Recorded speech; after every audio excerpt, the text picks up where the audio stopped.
Test, test, test. What is going on, everybody? Welcome back to the channel. Welcoming to a little Wednesday evening operations to the Great White Canadian North. Headed up to Canada, up to Calgary today in an airline we've never flown on the channel before. I thought it had an interesting looking livery, and we were going to fly the PMDG 737, but Bluebird decided to send me a little surprise. So we are actually going to be taking the 767 up to Calgary today. A first look, first preview of the Bluebird 767 in sim. So remember, the textures aren't final, the model is not final, but we are going to be taking a look at some very special things that are not in a 767. They're in a 737NG from PMDG. Okay, I had to get somebody. If I got you, hit the like button. We are taking the 737NG in flare mode up to the Great White Canadian North. There she is in all her glory. Thought I'd control you there a little bit there. Hit the like button for Bluebird. Yeah, I don't know. Maybe I got somebody, but I think some people got fooled for that one. But no, we're back in the NG. We're rocking and rolling, like I said, up to Calgary. Fun flight. Shouldn't about the same amount of time as yesterday. Hour 55 or so en route, and the weather is looking fine. Real time live weather, and I just ran some takeoff data numbers that said we're overweight by 200 pounds. So we're gonna have to do something about that, and I think we're doing a flaps 15 departure and packs off, so should be interesting. Hopefully we get off the ground. Anyway, let's rock and roll. Full flap sim is in the house. Hide your wife, hide your kids. Full flap sim is in the house. He's gonna be trolling the whole time. Here we go. Jesse's in here. Al W, what's up, my man? Good to see you. Delta Tango, good to see you as well. Twiff Osp, Mr. Martini 549, Osco Sick, Mike 85. Team Vodka, what's up, man? Hey, let me know what you think about that profile. So I went back to my profile that I've been using for the Boeing, for the Brunner yoke, and you let me know what you think of that one, my friend. Let's see who else. Sam is in the house. Sam, dude, I'm so happy to hear with the news, man. If I won't say anything, but I'm super stoked. If you want to let people know, let people know. But dude, it's gonna be awesome. You're gonna have a great time, and best part about it is you're gonna be staying at the HQ. I'm gonna be staying at the HQ, so we'll have to get together and grab a beer, man. So super happy for you, man. Mickey G in the house. Good to see you as well, buddy. Hope all is well, and I hope you're enjoying your Twin Peaks and doing the Lord's work out there, training our finest military aviators. Captain Sim, thank you for the $2 super chat as well. That's a load of BS simulations. I've ever heard one. Hey, Captain Sim, come on. I had to get somebody, right? Takeoff bump, not a thing. Diabetic lad, I don't know. I think we got 26K, I think is the max we got on this puppy. So I think we'll set it up and we should be fine. But yeah, we're going to have to find out together if we get off the ground. So they won't be the finest if Mickey G is training them. That's true. Well, say this. It's better than if you were training them, right? AJ Fernari, thank you for the $3 super chat. Overweight? How have you not hit the angel? You've not hit angel food. Dude, I miss angel food, AJ. But I did have a cookie here just before the stream. So the wife decided to take me to a beagle farm. And we looked at puppies today, and we have to make some decisions, and I needed a cookie. So I did have a cookie. I didn't have an angel food donut, but I did have a cookie before the stream. So hopefully that'll carry me through the evening here, a little bit of a sugar high. So thanks, AJ, for the $3 super chat. 2 peaks. My new thing is 3 peaks. 3 peaks, Mickey G. I think we're going to have to go back. 3 peaks. How are you getting 3 peaks? I don't believe you. All right. 2 more months and we hit that 1 year mark. Hey, Jesse, man. That's awesome, man. Yeah, right at the end of the year. Should be good.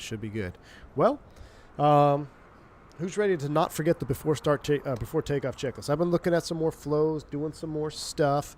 Again, we're going through the training process together. I do want to clarify something here because you guys keep hammering me on it. No, we're not going to sit there just yet, I don't think.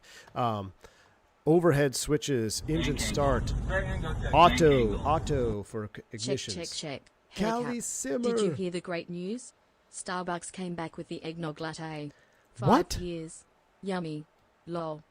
Callie Simmer, I did not hear the news. I will have to check it out. I have a miso latte next to me right now, which is, it may sound interesting, but it is absolutely fantastic for my local coffee shop. But I will be all over the eggnog latte. I do love eggnog. I will have to give that a shot. Thank you so much for the $10 bank angle check. Callie Simmer, always a pleasure to see you. Hope all is well out there on the West Coast. Hope you have a wonderful holiday season.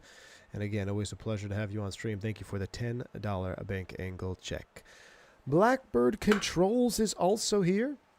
Appreciate the 10 gifted memberships. We're rocking and rolling with the Blackbird Controls throttle levers once again.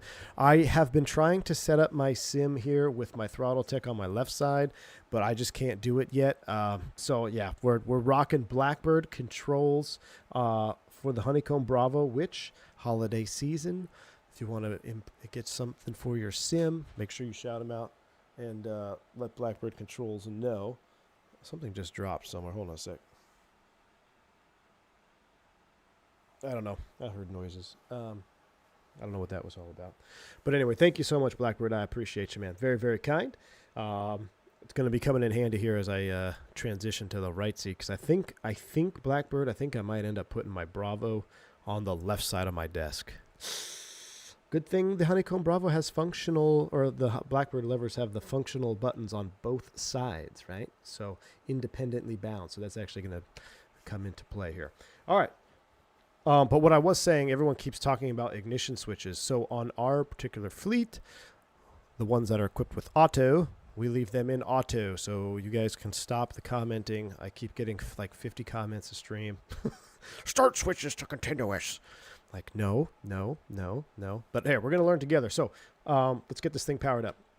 Let's go. No more messing around. So first thing we're going to check is the flight forms and emergency equipment, circuit breakers, all that good stuff will come back here.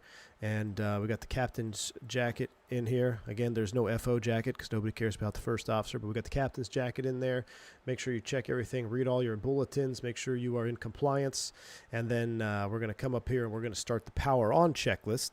So to power up the aircraft, we're going to go ahead and get the battery switch on. Make sure standby power is closed. Alternate flap lever is closed and guarded.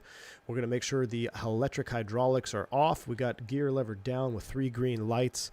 And then we can go ahead and turn on the ground power.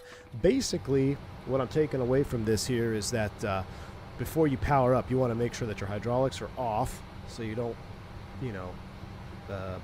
pressurize anything. You want to make sure the gear is down so you don't suck the gear up.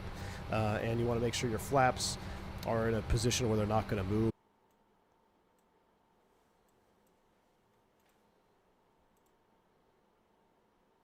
Stand by.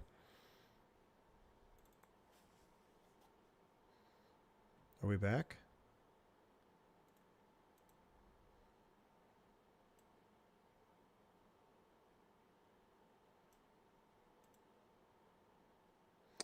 Okay.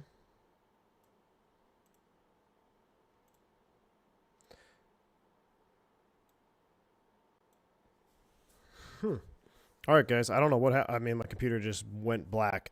Stupid Windows update, man. So today, I accidentally rebooted my PC and it downloaded some Windows update, and now we have a crash. That's why I never, ever do Windows updates until they're ready. I'm going to blame that one on Windows Update. I don't know what's happening. I'm rebooting the sim here real quick. There we go. We're back. We're booting back up. Everything's coming back on. I don't know what happened there, guys. I apologize. I hate Windows, though. I mean, computers used to be so much better, man. Back in the old days. Used to have to update them with a floppy disk. All right.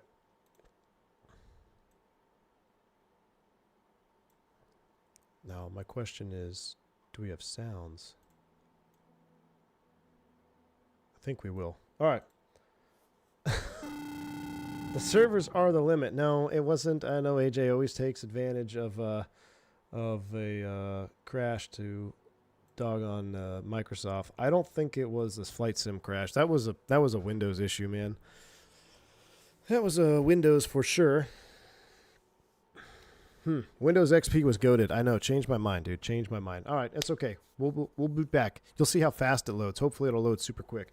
Everything should be coming back online. I've got everything running. This is good. Everything's running. So we're just going to load back in. We only turned on the battery switch, so it's not like we got very far in our flight. Channel still has Airbus vibes. Turn it off again. Wingnut, that's pretty good, man. Thanks for the $5 super chat. That's pretty good, man. That's a pretty good one. Turn it off, turn it back on again, baby. Thanks, man. Appreciate you. Are you going to stream too? I want to see how different it is. Oh, my goodness. CYYC. No, we don't want to go to Calgary. That's our destination. We got to go to Jackson Hole here. That's all right. Hold on. Hold the phone. Hold the phone. Hold the phone. Jackson Hole. Ramp 4. Boom. Fire it up. Let's go. Let's go. I started simming on Windows XP. Al W. That's a good one, man. I like Windows XP. Look at that. Look. Insta-load, baby. That's why we fly 2024 right there. We're back up. We're cooking. We're cooking. Let's do this. Hold on. It always does this little freak out. All right. We're going to let it load in. It's going to do its situation here. I got to reconnect my yoke. I got to reconnect Beyond ATC. Let me close Steam, and then we're going to give this a second try, guys. All right. We should be ready to go here. Let me do a fresh initialization on my yoke. What Jackson Hole is this? This is the not the most popular one, because I know there's a real popular one out. I don't know which this one is. It's not the popular one, if that makes any sense. Let's make sure our flight plan is still here. Electronic flight bag, request from SimBrief. That's us. Wonderful. Let's go back to ground ops. Let's go ahead and request ground power one more time. Let's go ahead and get the stairs. Let's get aft and forward galleys cooking. Let's go ahead and we don't need any maintenance, but everything else is good. Okay, reset. Hold on, let me move this view over here. I do like this feature. I found out I can have like 2 primary views now. Boom, boom. So I've got 2 primary views in case I start feeling frosty. All right. Good. Okay. Mickey G, thanks for the $5 super chat, man. Does Miss V1 love you more now that you're a Boeing driver? You know what, Mickey G? I think that might have something to do with it, man. You know, I could feel the testosterone kicking in. I feel more manly. You know, my never mind. But yes. Thank you, Mickey G. Appreciate the $5 super chat. I do feel more manly. It's good, you know. I think it's just reading the manuals. Beyond ATC. You know, looking at the software systems. It's good stuff. All right. I need a light over here. Take 2, baby. Take 2. Okay. Give me 1 second. Let me just let Beyond ATC finish its initialization. Okay. I don't always crash the desktop, but when I do, I like to do it with 300 people watching. Let's take it from the top, shall we? Power up checklist, please. It's not a checklist, it's memorization. So battery switch is going to come on. Standby power is closed and guarded. Alternate flaps are guarded. We've got electrical hydraulics off. We have gear lever down, 3 green. And now we can go ahead and connect. All right, with that connected, I'm going to let it boot up here. PMDG.exe. No, that wasn't a PMDG. That wasn't any sim problem, I don't think. That was indicative of Windows Update screwing up my PC. Because I did a restart, it did a Windows Update, and then it was like still downloading something, and it just got wonky. So I'm going to blame it on Windows Update. If it happens again, then we'll blame PMDG, but right now we're going to blame Windows Update. All right. External model update is coming. They did say that there is an external model that is gonna, or they're basically gonna go over the aircraft and work on some more external visuals. So I don't know if that's gonna be delaying the release at all, but that is the official statement from PMDG now, that they are gonna work on some exterior modeling as well before the aircraft releases, because I guess people are upset about the external model not being changed. More power to you. let's rock and roll though. Let's get this thing fired up. All right, so now we can go ahead and start the origination flow. Okay, leading edge flaps is fine. Let's go ahead and go align nav. Service interphone is off. We've got 3 green light, oxygen pressure, passenger oxygen on and guarded. EEC switches are on, audio panel selected, flight recorder is guarded, illume light, Mach overspeed 1, Mach overspeed 2. Need 4 minutes for that to power up, so we're going to go ahead and skip that for right now. We'll come down here. Let's take a look at our engines. We need 12 quarts and an NG. We've got 18. We can take a look at our hydraulics. Oops, wrong button. There it is, 92%. No RF flags. That looks good. I'll put you on FMC as well. Make sure the park brake is set. Park brake is set. And we come over here and check the little secret door. Beautiful. I wonder if we get to do that in the sim. I'll be looking forward to that. Okay. Now, let's go ahead and, before we do a full overhead flow, let me get the position initializing here. We'll get this cooking. Pause and knit. I do have my camera for this, but let's see. It's like, it's super out of focus, and it's almost like more I can't get the angle right. I'll take GPS left.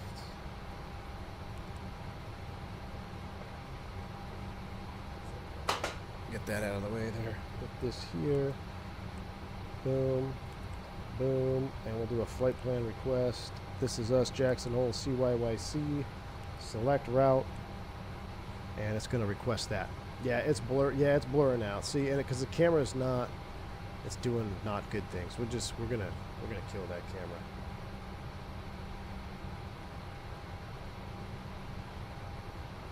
We're just gonna kill that camera today. I gotta figure that one out. I had it mounted perfectly, and then it moved, and then I don't know what happened. So, we're just gonna leave that. There's a route uplink. Let's go ahead and get this. We'll load that, and now we'll go ahead and do our origination flow from the top. Coming down the left-hand side, flight control switches are guarded. Spoilers are guarded. Yaw damper can come on. Illume light off.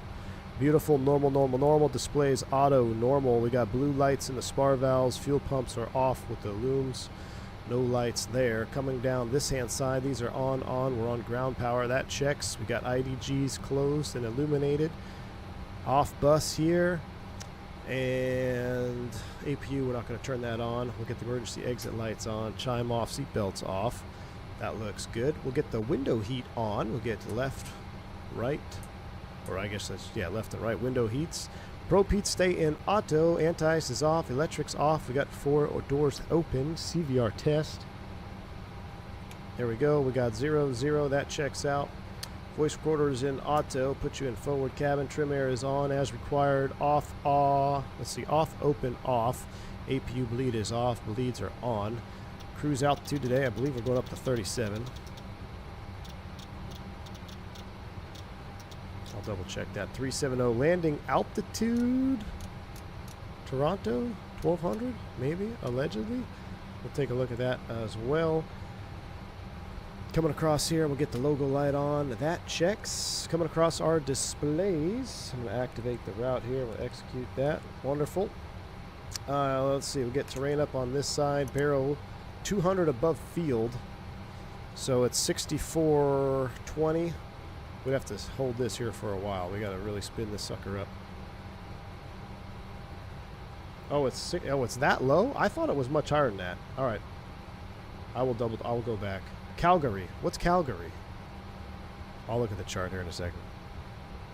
I had everything set up, and then we had the crash, so now my additional monitors my windows are closed. I had the charts up on a different browser. That's all right. We'll set this 200 feet above field. 64. Let's go 66.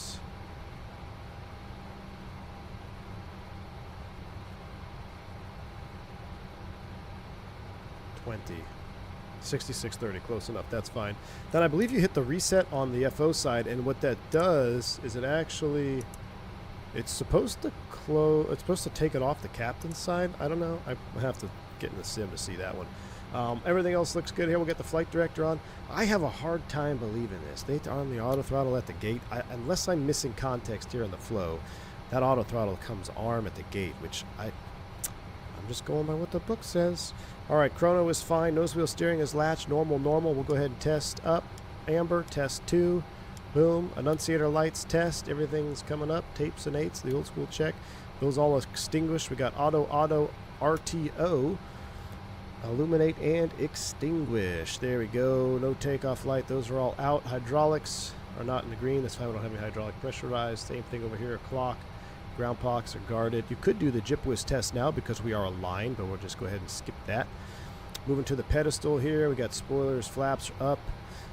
Park brake is set. Fire test. And master caution. That looks good. Boom. Engines APU. Cargo fire test. Discharge light. Forward and aft lights. Illuminate. Radios as required. Standby on the weather radar. And I'll leave you standby there as well. Stab trim switch is guarded. Flight deck door, this is in op in the PMDG, so we're going to skip that. Trims are 0 and neutral. Okay, wonderful. Reset that. It's called our Addons. Let's see what's going on out there.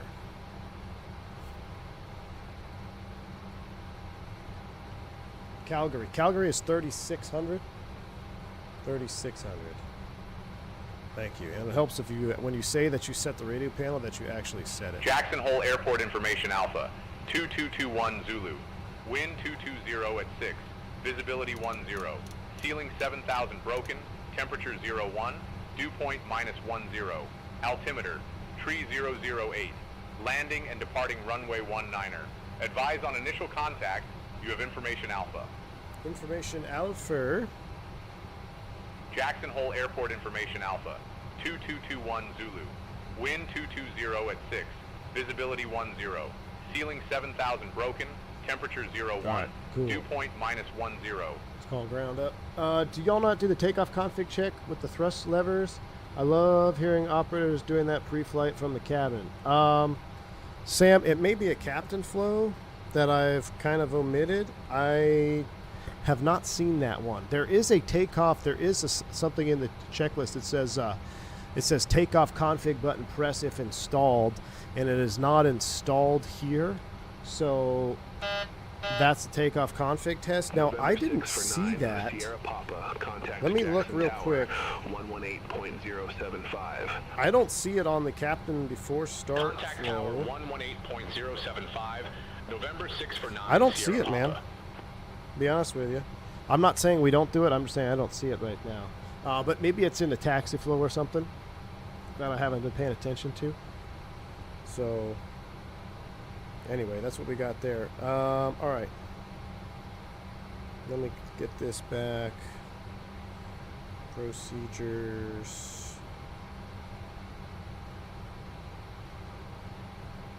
All right. Let's get our clearance from these PayPal. Jackson Hole clearance, Flare 357 clearance to Vancouver, please. We're going to Vancouver, right? Throttletek, what Berto? What's up, my man? Oh, you know what? Let's just do it this way. Flare 357, ready for airways to Calgary. Airways to Calgary, he says. Flare 357, Jackson ground cleared to Calgary Airport. Alpine for departure, Idaho Falls transition, then as filed. Climb via SID except maintain 5,000 feet. Departure frequency 133.25, squawk 0063. Cleared to Calgary Airport. Alpine for departure, Idaho Falls transition, then as filed. Climb via SID except maintain 15,000 feet. Departure frequency 133.25, squawk 0063, Flare 357.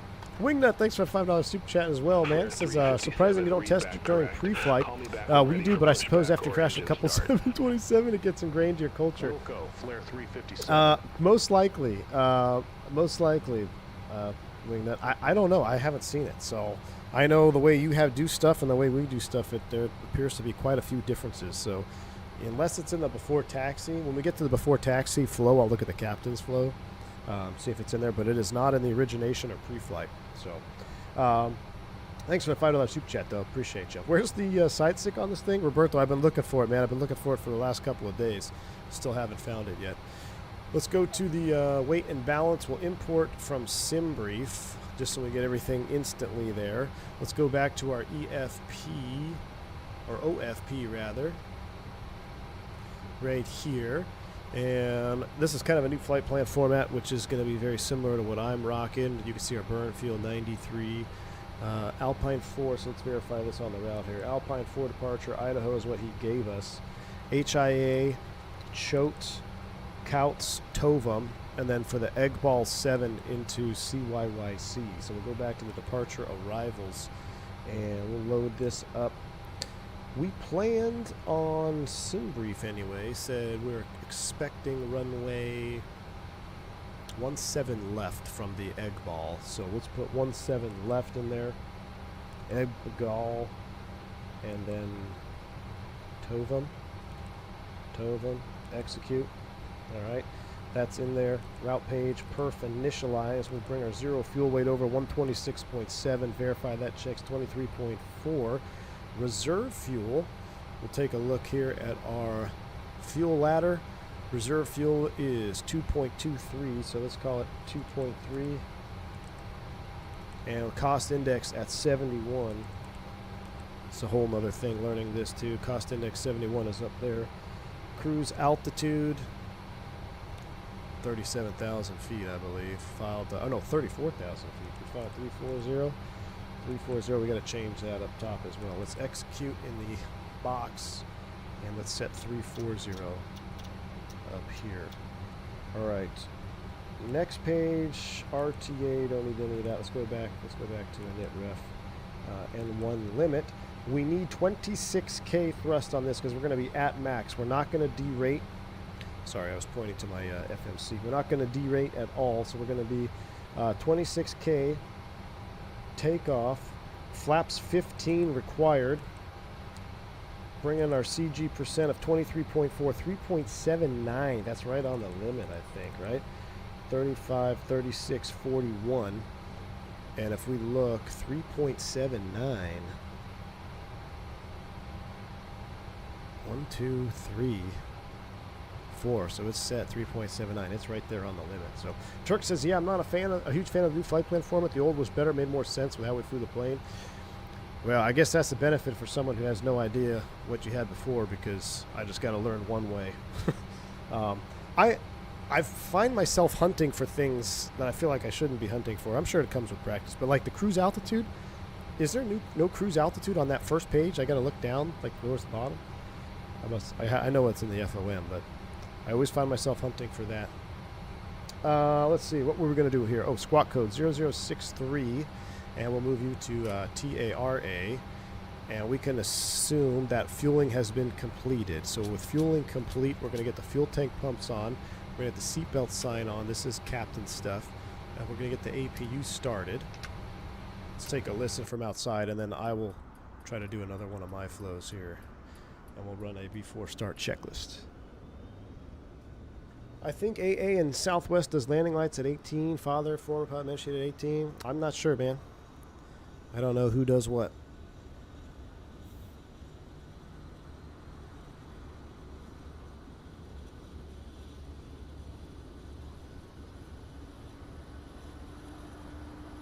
Okay, yeah, so right now is when the captain would call for the before start checklist. So we have the power to do that. No, it's not on the top of the page. I end up jumping back and forth the tunnel and programming the box, especially hand jammers without uplink. Ooh, man. Okay, so I'm not the only one then.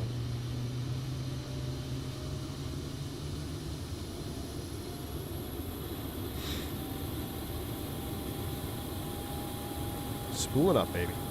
Have you been taught to walk around flow yet? No, I haven't yet, Holden. I have the walk around CBT. I haven't done it yet.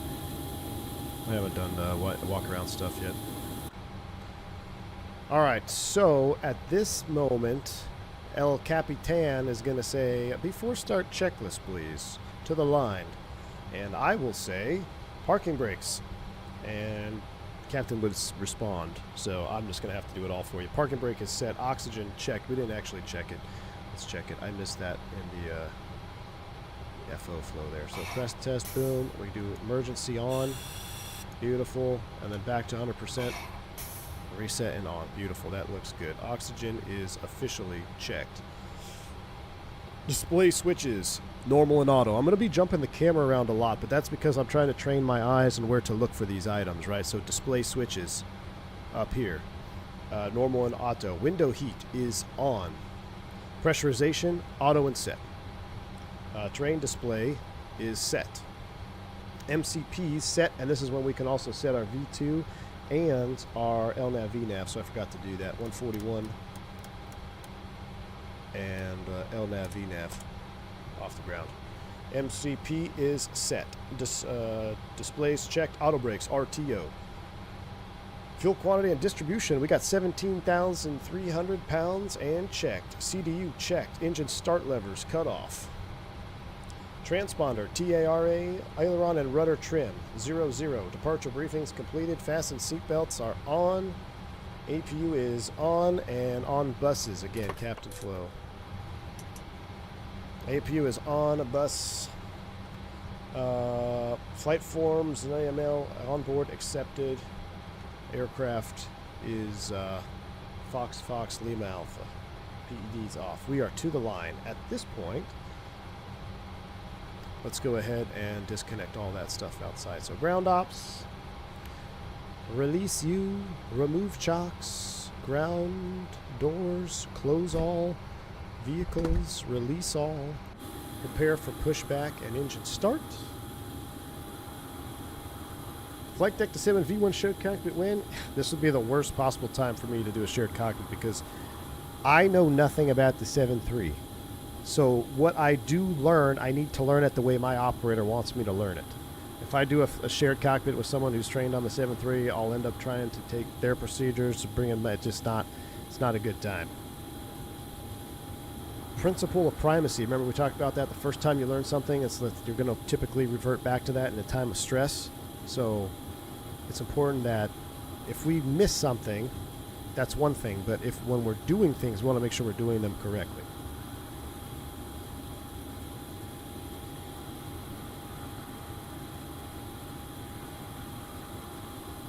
I need to go back to first officer.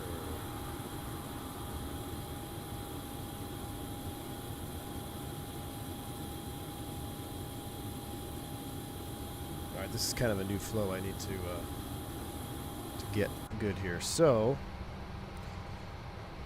now that everything is closed, flight attendant probably slammed the door. We're good to go. Paperwork's all on board. So a couple things we're going to check. We're going to start back here. We're going to make sure that the flight deck door is secured. Then we're going to go up to the overhead.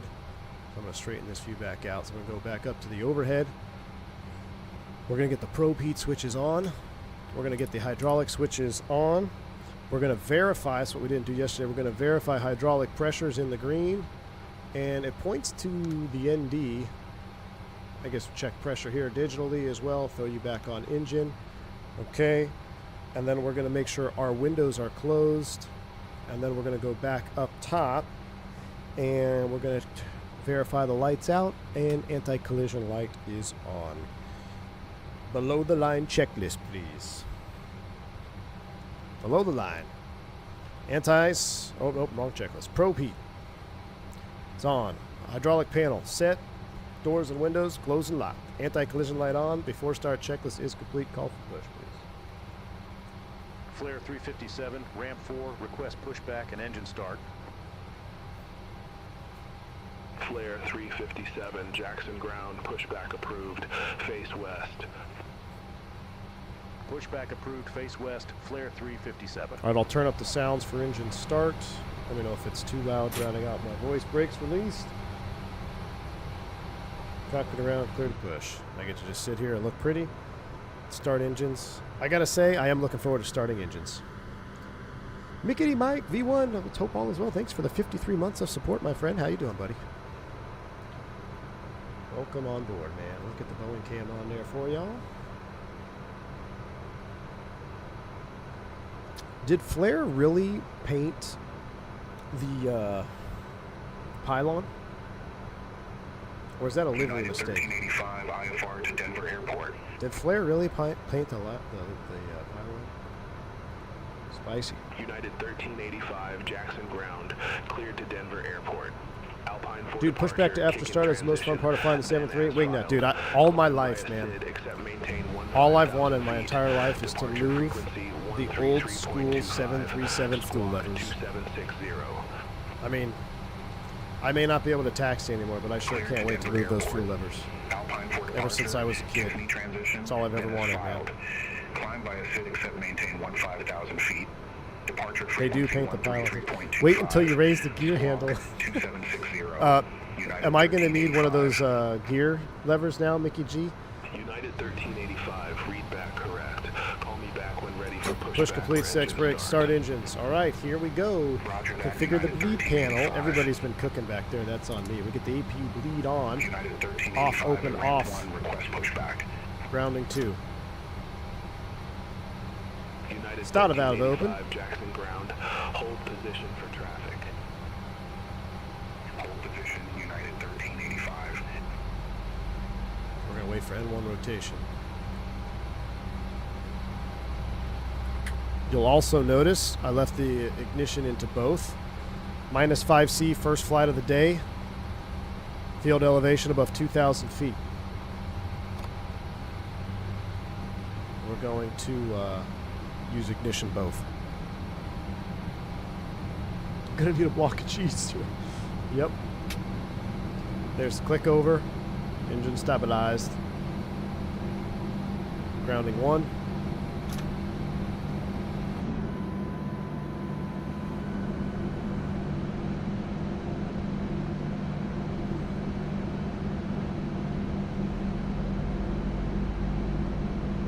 Just wait till Flight Deck to Sim tells you that he's going to the Airbus next year. I wonder if they get anti-ice on the fuselage so the entire plane is lime green. Joe Plains, that would be something with it. Good to see you, man. Or through N1 rotation, fuel on. What's both versus one or the other? Well, it's both. So you have a left ignition, you have a right ignition. Both are completely capable of sustaining the engine. And starting the engine, rather, is really what it's for. Once a jet engine's running, it's self-sustaining, right? But when in certain conditions, both is used, and both is used per our SOP above 2,000 feet, first flight a day, below 5C. So that's what we're simulating today. We're going to leave it at both. So it just means you have twice the amount of ignitions going. All right, after start, now the captain's going to do something like this. He's going to do something like that. And then after start for me is actually going to come back up here. Engine anti-ice as required. I tell you what, is there anything? There's no contamination out there. Let's go ahead and save the perf. Let's go ahead and leave engine anti-ice off. And then we're going to do it the book way. Auto, auto, auto, off. That is set. APU off. And then we also have to do trim set 3.78 and flaps 5. 1, 2, 5, 10, 15 on the flaps today. Why should you do the first flight of the day on the right igniter if all things being equal? Because right is even. And right-handed people are more common and better. I don't know. Why wingnut? Why should you do right? I just thought even days were right, odd days were left.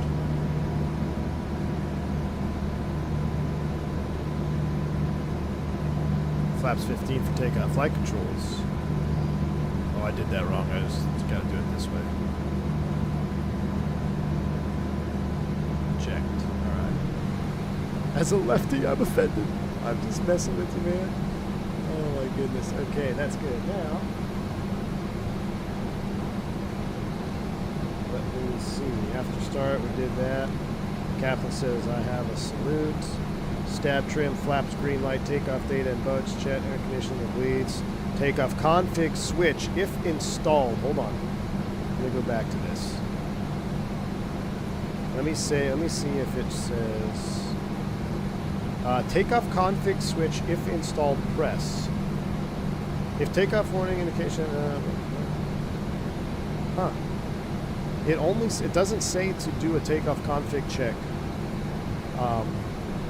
I don't see it. I'm not saying we don't do it. I'm just saying I don't see it right now. Maybe it's hidden in another flow somewhere. But I don't see it. So,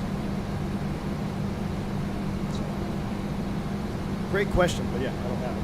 After start checklist, ALIS as required. Generators are on. Air conditioning and bleeds set. Flaps set. Flight controls check. Recall check. Next check is complete. Let's go. Taxi to the active.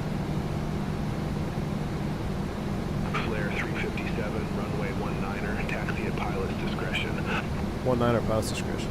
Tom Pascal, thanks for the 67-month support. Southpaws, 10% of the population, 90% of the brains. I like it, Tom. Thanks for the 67 months of support. Goodness. Well, the right igniters are powered by the AC standby bus, so you can check the standby bus using the right igniters. What? The right igniters are powered by the AC standby bus. Well, wouldn't you have some other indication that the right, or that the AC standby bus was not operational other than ignition? Like, wouldn't you have an electrical recall?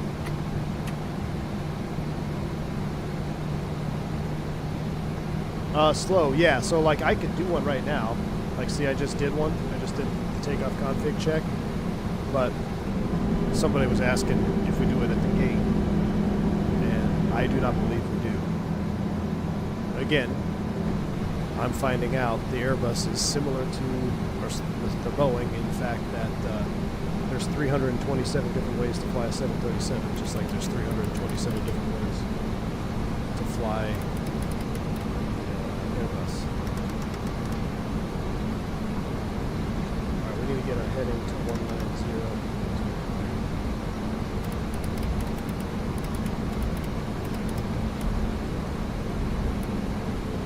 I didn't check the 7 controls fast enough to be a 7-3 pilot.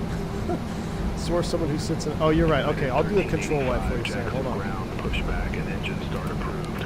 I'll get a proper flight control wipe for you, Sam. You are the expert in Southwest jump seats.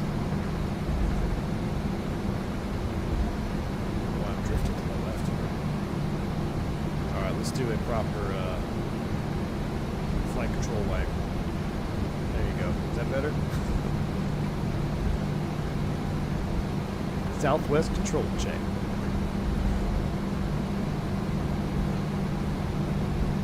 Alright, let's do it before takeoff to the line.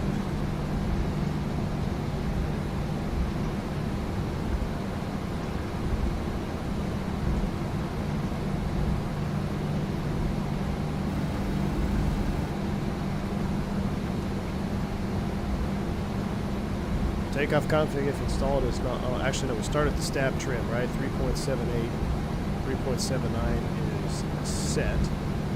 Takeoff data and bugs. 41. LNAV, VNAV. Air conditioning and bleeds are set. Takeoff config is installed. Press. Alright. Before takeoff checklist to the. Takeoff data and bugs. Closeout received and checked. Flaps. 15 green light. Stab trim 3.79 units. Takeoff briefings completed. HUD set. Generators on. Air conditioning and bleeds. Auto and set. Now, this is actually a bleeds off takeoff. So, bleeds off. Taxi at pilot's discretion. Runway 19er, taxi my discretion, United 1385. Wing the $10 super chat coming in here. It's thank you, man. Appreciate the $10 super chat. Says it's so strange seeing how every operator flies the same airplane completely differently. Cultural differences, equipment differences. That's not how we do it. Tower 118.075, clear 357.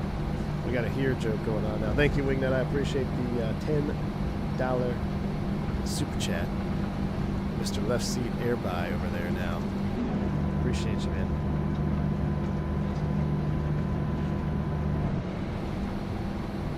No, it's packs off. Shoot. Leads on, packs off. Leads on, packs off. Look, hey, we're learning. We already made progress. We didn't forget the before takeoff checklist. All right, let's get out of here. That's Clear my bad. That's my 357, ready bad. for departure, Listen, runway listen. 19er. My bad. Clear 357, Jackson Tower, wind 220 at 6, runway 19er, cleared for takeoff. Runway 19er, cleared for takeoff, flare 357. Now there's a whole bunch of light stuff that's across the runway from the FOC. But I'm just going to skip that because it's kind of tricky to do that here in the sim. We're cleared for takeoff. Miss V1, what's up? Did you say something? Why was? Oh, I just out. Yeah, PC crashed right at the start of the stream. Did you message her? Did you message the puppy lady? United 1385, hold position for traffic. All right, we're ready to go. We're not using the HUD. United 1385. United 1385, continue taxi. Okay, so we're actually going to try to get good performance on this. We're going to actually have to do a short field takeoff situation here. Below the line, MCP and ND checked. Runway United 1385. 19er. PA is completed. Lights are set. United 1385, hold short Before of takeoff 19er. checklist complete. Affirmative. Hold It's a short little 19er. ominous out United there. 1385. 3 greens. Dropping the 5 gifted memberships. 3 greens, my man. I appreciate you. Very, very kind, sir. Thank you for the 5 gifted subs. All right, let's do this one realism mode from inside. Inside the whole way here. Spool them up 40%. As I go to wing view. I'm going to hold the brakes and I hit Toga though. Should ignitions be set to continuous? I'm going to turn that into an emoji. Here we go. Toga's in chat. Let's go flying.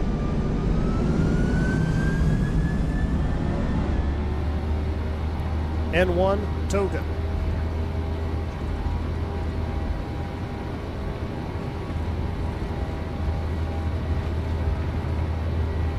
United 1385, runway 19er, line up and wait. 80. Line up and wait. Runway 19er. United 1385.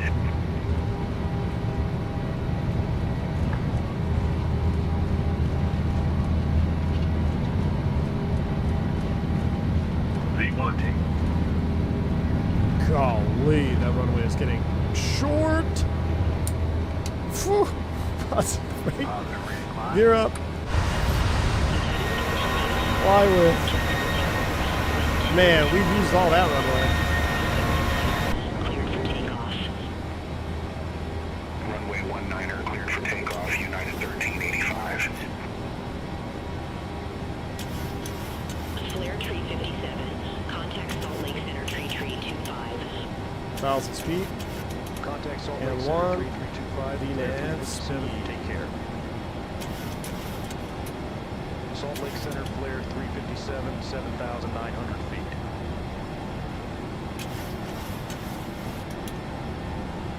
Flare 357, Salt Lake Center, radar contact, climb maintain Flaps 5. 17,000, altimeter 3008. Climb maintain 17,000, altimeter 3008, flare 357. 17,000, he says.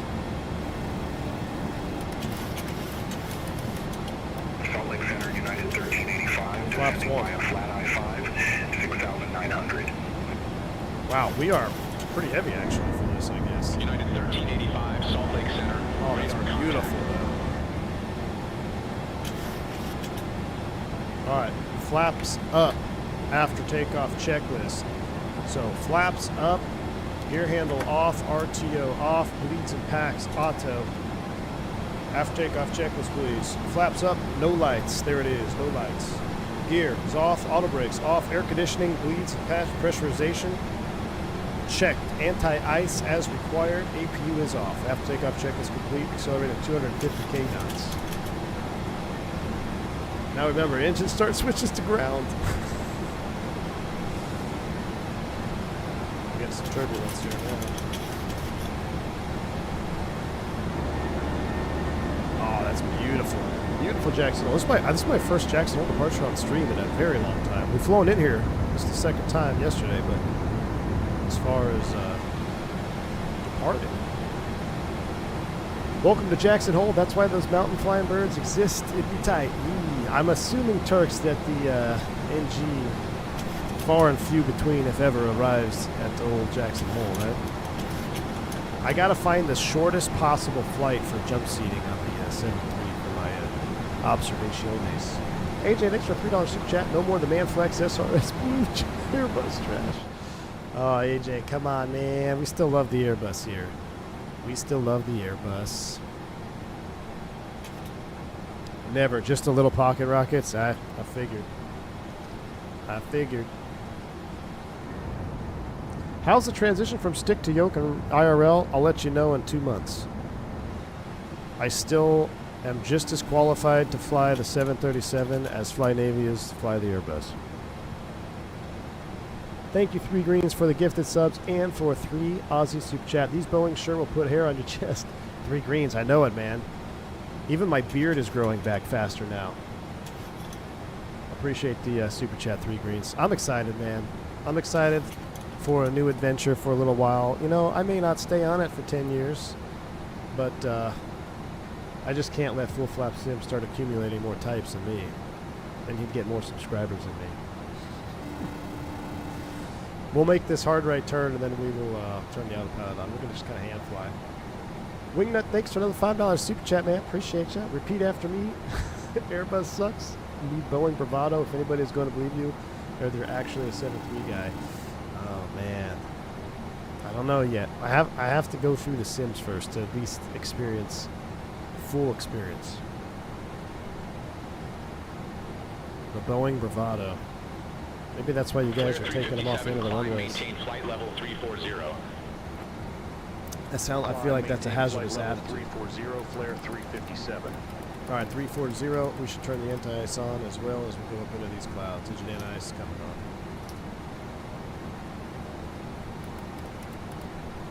on. I really, so I can't wait for Windwing to get an update, but I guess the plane has to release first. I really want my Windwing FMC working. Or autopilot panel, rather. Alright, 340 is set. Josh Gray, thanks for the £2 super chat there, man. Appreciate you. Did you pop in a flight deck to SimStream? I didn't, man. I was at a puppy farm, courtesy of Miss V1. I don't know if she's still here. She took me to a legitimate beagle farm, and I think we're about to make a very expensive decision. Yeah, he was streaming when I went to it. I've never been to a beagle farm. Imagine a puppy farm, but all beagles. It's incredible. Flare 357, contact Salt Lake Center 132.4. A puppy mill like the one you got your pilot Contact license Salt at? Lake Center Ooh, 132.4, shots fired. flare No, I didn't 357, go to that. I didn't go to one of Salt Lake those. Center, flare 357, 17,300. Shots fired. Flare 357. My beagle was watching with me. Copy. Bentley the Beagle. I love it, man. I love it. That's a great name, Bentley. All right, we're trimmed out. I mean, look at this. You say it's not. Say things don't fly different. I mean, it's. I mean, I'm fingertip flying this thing in trim. Just beautiful. All right, there's 18,000 feet, and we also passed 10,000 AFE. Forgot the lights, so we'll go Command A, and let's go ahead and get these up. We're above 10 and 18, so these are all coming off. That's going to go off, off. That all looks good, and I don't think we need these anymore. We don't need terrain anymore. We'll throw the weather radar up, throw traffic up as well, zoom you out, and we're climbing. We are climbing out. Cooking with gas. All right. Beautiful. What did I miss? Let's go full screen. Is there an A&R on this sound set? Because I noticed the wind noise does get louder.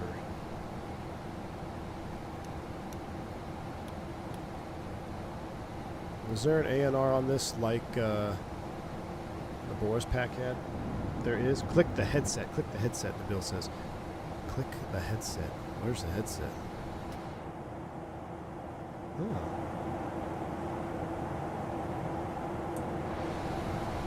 Okay. And let's get our window shades up. Oh my gosh, look at how old school these window shades are. Say hello to my new home. This reminds me of the Citation 2 had shades like this here.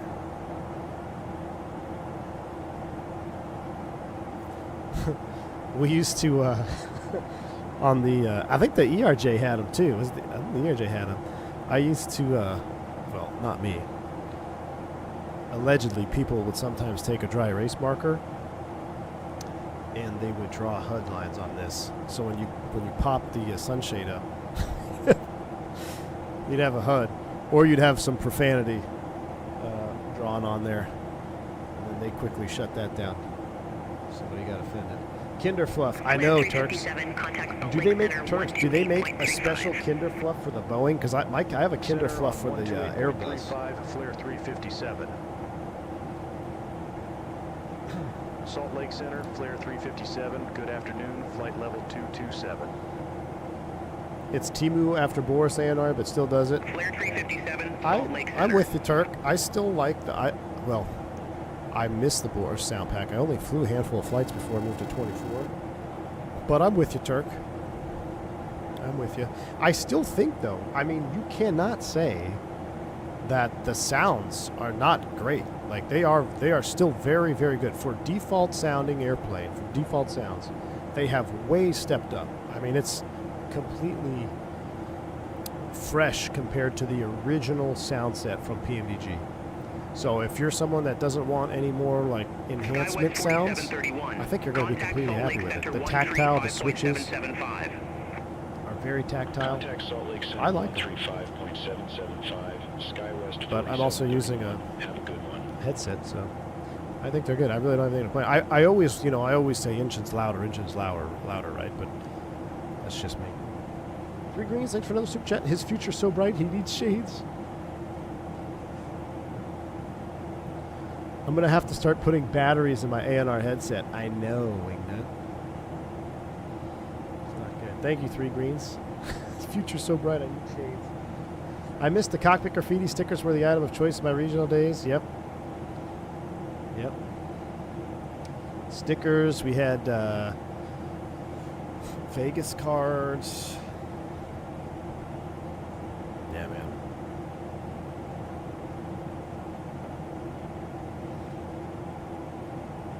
Teabag. I told you guys the teabag story, right? There used to be a lot of... Cockpits used to be a lot different. I think 2015 is probably when everybody started cracking down on cockpit paraphernalia. Mid-2015s is probably when that started going away. Maybe even sooner, actually. Maybe like... Well, no, because my regional was still cooking 2013, 2014, 2015. Yeah, I think probably right about 2015, mid-2015 is when, at least in my experience, we saw a lot of that start to go by the wayside.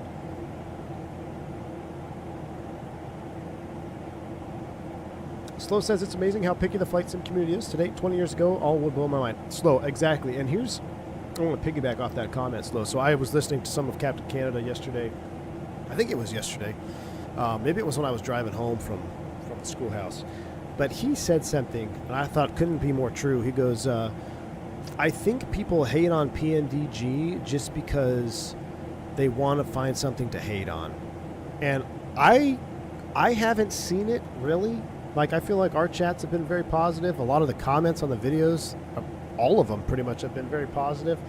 But I'm also not in tune with Reddit and stuff like that, so I don't know. And I'm sure if you go out on, that's what I've been hearing is like Reddit and stuff, is people are like commenting and saying that PMDG sucks and all this stuff. I'm like, what are you guys talking about? Like, we're looking at a airplane that is very highly simulated, very detailed, I think has a good model. Yeah, there's things on the outside that I wish would be improved, but only if it doesn't affect performance. And PMDG has already said that they're going to fix those textures, or not fix, they're going to do even more enhancement on it. So, like, what is there to complain about? What do you guys, like, what is there to complain about? You want to fly the default 737 MAX in the sim? Like, okay, have fun, you know?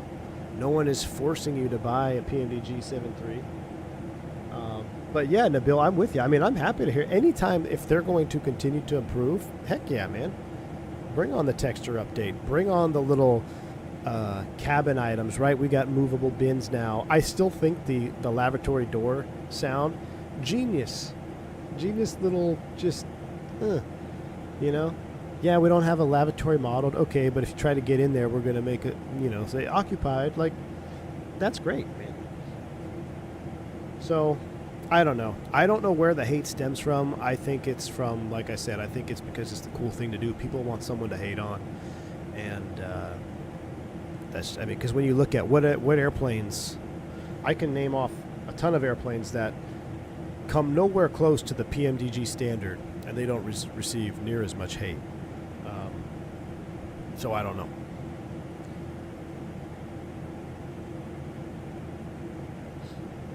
Sif says the PMDG has been an industry leader and have begun to act like it. They come across as brash and rather smug. I don't necessarily agree with you, but I'm also not the person to ask, man. I don't get on forums. I don't read forums. I don't read threads. I barely keep track of my own Discord. Shout out to all the mods that keep track of it for me and keep everybody in check. What I see are my live chats and my comments in the streams and my comments on videos that I've already posted. And 99.99% of them are all positive. So for me, I'm like, where does the hate come from, or where does the attitude come from? Also, I interviewed Robert Randazzo for an hour and a half, and I really didn't get that vibe at all. So I don't know if stuff gets lost in translation through text, you know, because when you text somebody or when you forum post, inflections get lost.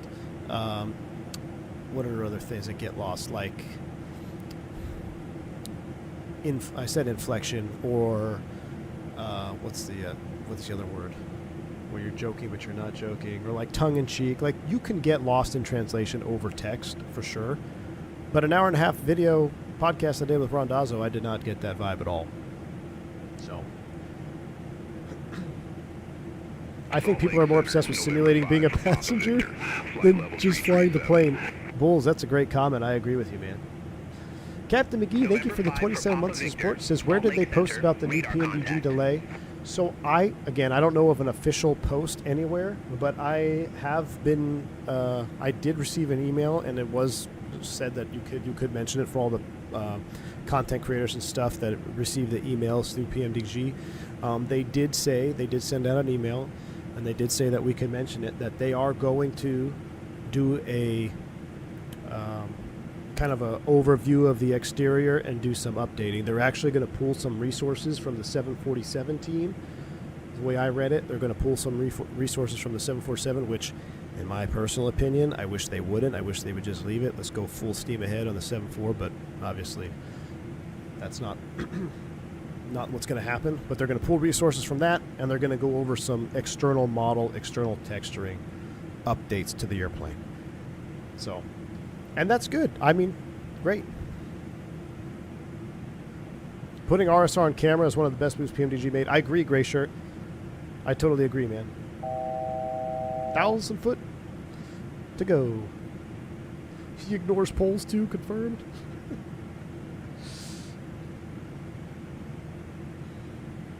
Turk says Phoenix also builds one aircraft. PMDG is building 3 concurrently over 3 distinct aviation eras. Something keeping that PMDG workload is orders back to. Yeah, true. And Turks, I believe they work within the sim, right? So Phoenix, and there's no knocking on Phoenix, but what I think makes Phoenix's approach to their simulation is it's external, so it's easier to change things, right? Where I think PMDG, they are working through the sim and through the dedicated SDK for 2024. And again, that takes time. And like you said, there's multiple aircraft over multiple eras. So, absolutely. Truth is, anyone who gets mad on Flight Sim stream has serious issues, not Flight Sim related. That's true. Or they just are new. They just don't know, you know? Like, I feel like if you just got into simming with Microsoft 2020, if Microsoft 2020 was your first sim and you're new to the industry, or you're not into really industry, but you're just new to the genre of flight sim, you probably have a skewed view of what you think you should have all the time, but that's not how it's been. Like, going back to the FSX, FS9, 2098 days, like, simming has always kind of been a certain way. Devs have always kind of followed a certain path, and people come to expect different things than what has traditionally been the norm. I think that is kind of the catalyst to getting them angry. Phoenix flight model 100% in the sim. The flight model is, but isn't the engine model external Turk? And the systems outside of the flight model? V1 and a mirror interview went. Ooh, that'd be a good one. You'll never see Fenix or for Xbox or PS5. Correct. PMDG is also making it for. PMDG is also going to make it for Xbox. You're right. Absolutely right there.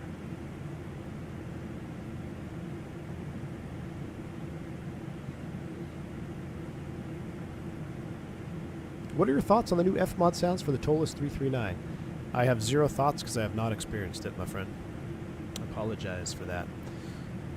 All right, seatbelt sign is off. And we're going to just cruise our way up to Canada.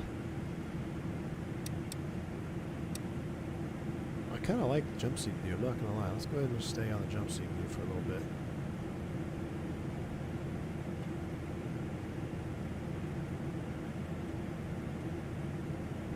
Beautiful. Amir isn't going to come on your stream. You'll bust NDAs. It's true, AJ.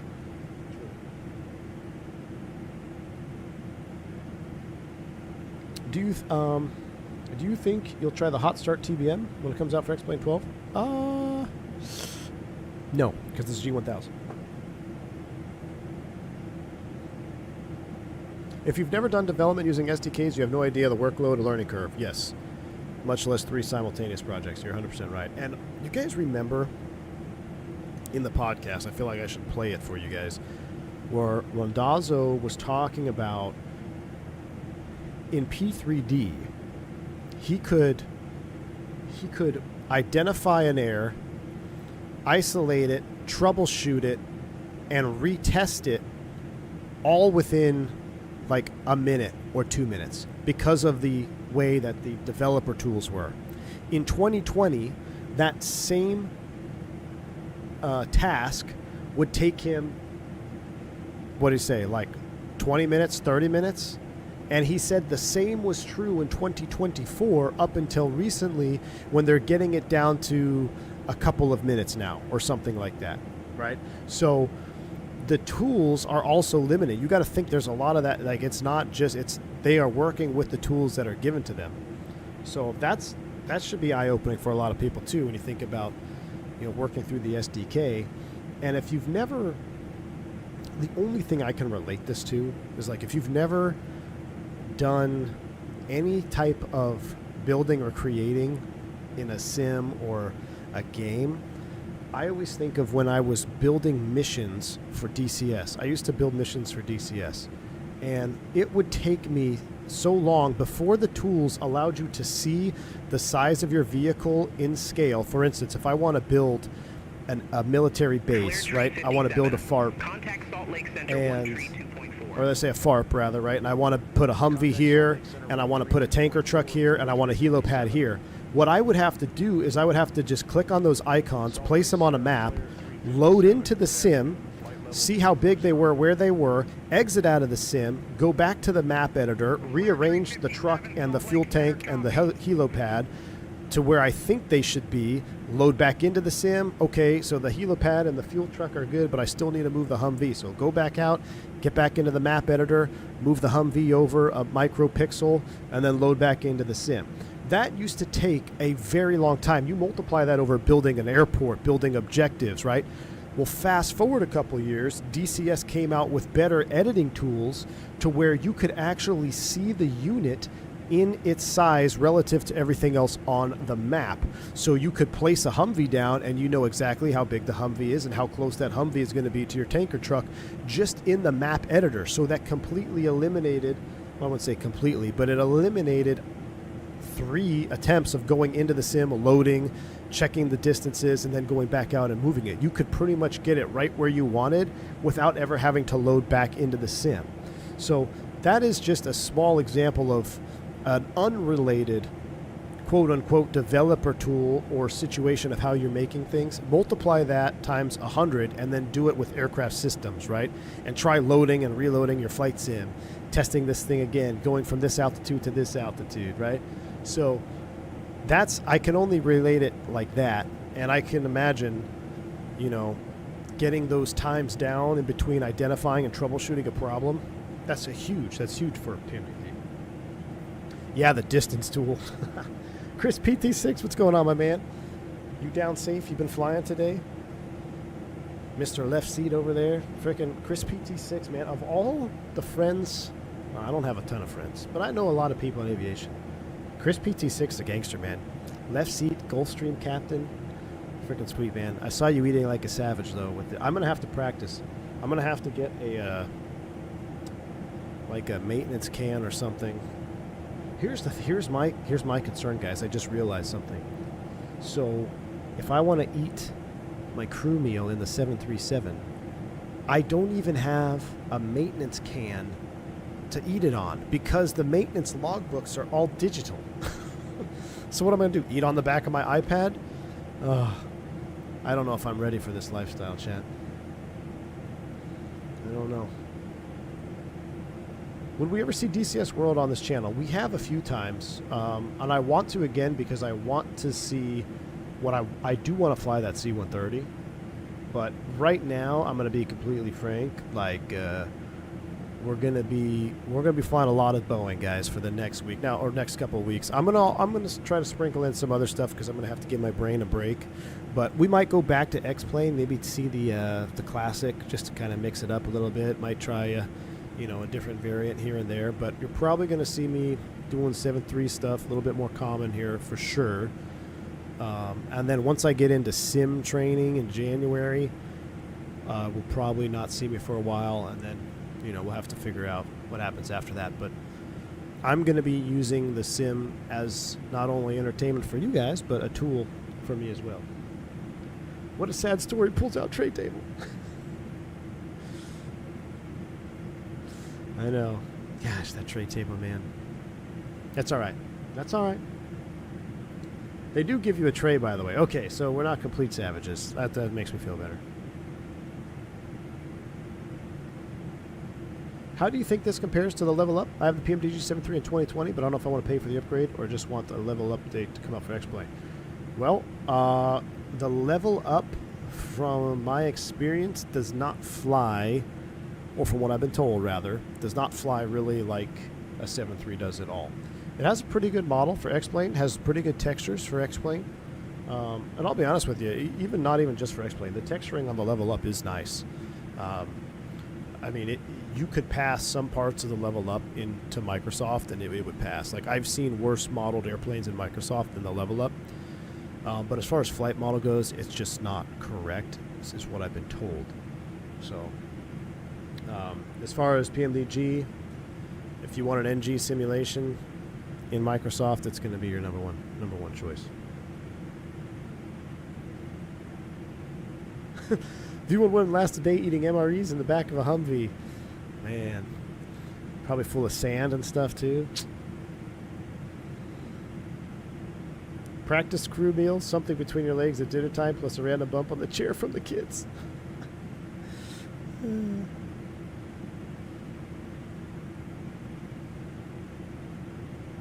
The sand is the cleanest thing in there. Nice, bomb tech.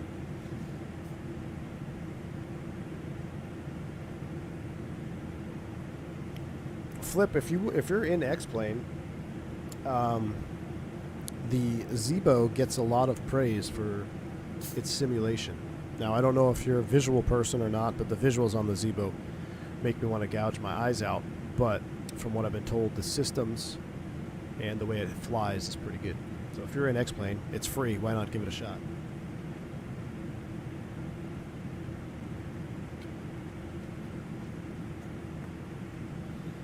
Sourdough Man, what's going on? Thank you for the 12-month support. Good snowy day from Colorado. Ooh.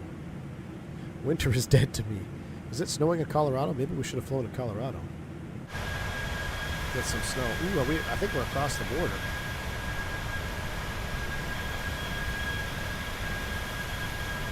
What do you guys think of the flare livery?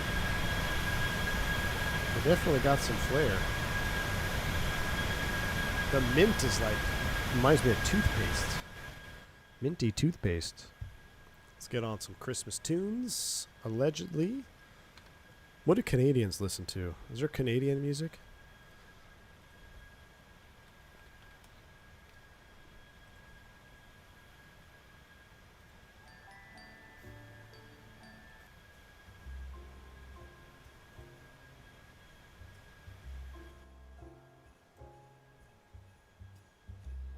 Excuse me, sir. Have you paid your tariffs to enter the great land of the North?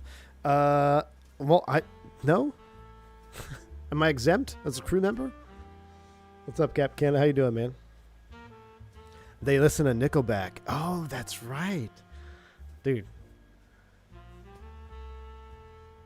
Come on, Nickelback. Back in the day, was legit.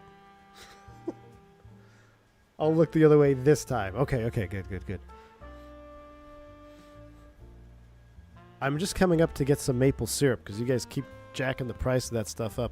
I'm going to have to give my kids the cheap fake Aunt Jemima here pretty soon.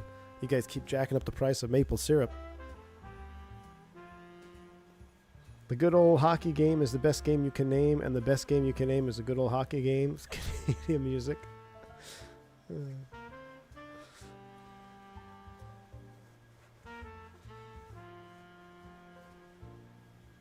We were just talking, Captain Canada, about people hating on the on PMDG, and I heard something you said yesterday. I said I couldn't agree more. It's like you said something along the lines of where people want to hate on someone just because it's like the cool thing to do now, and I couldn't agree more, man.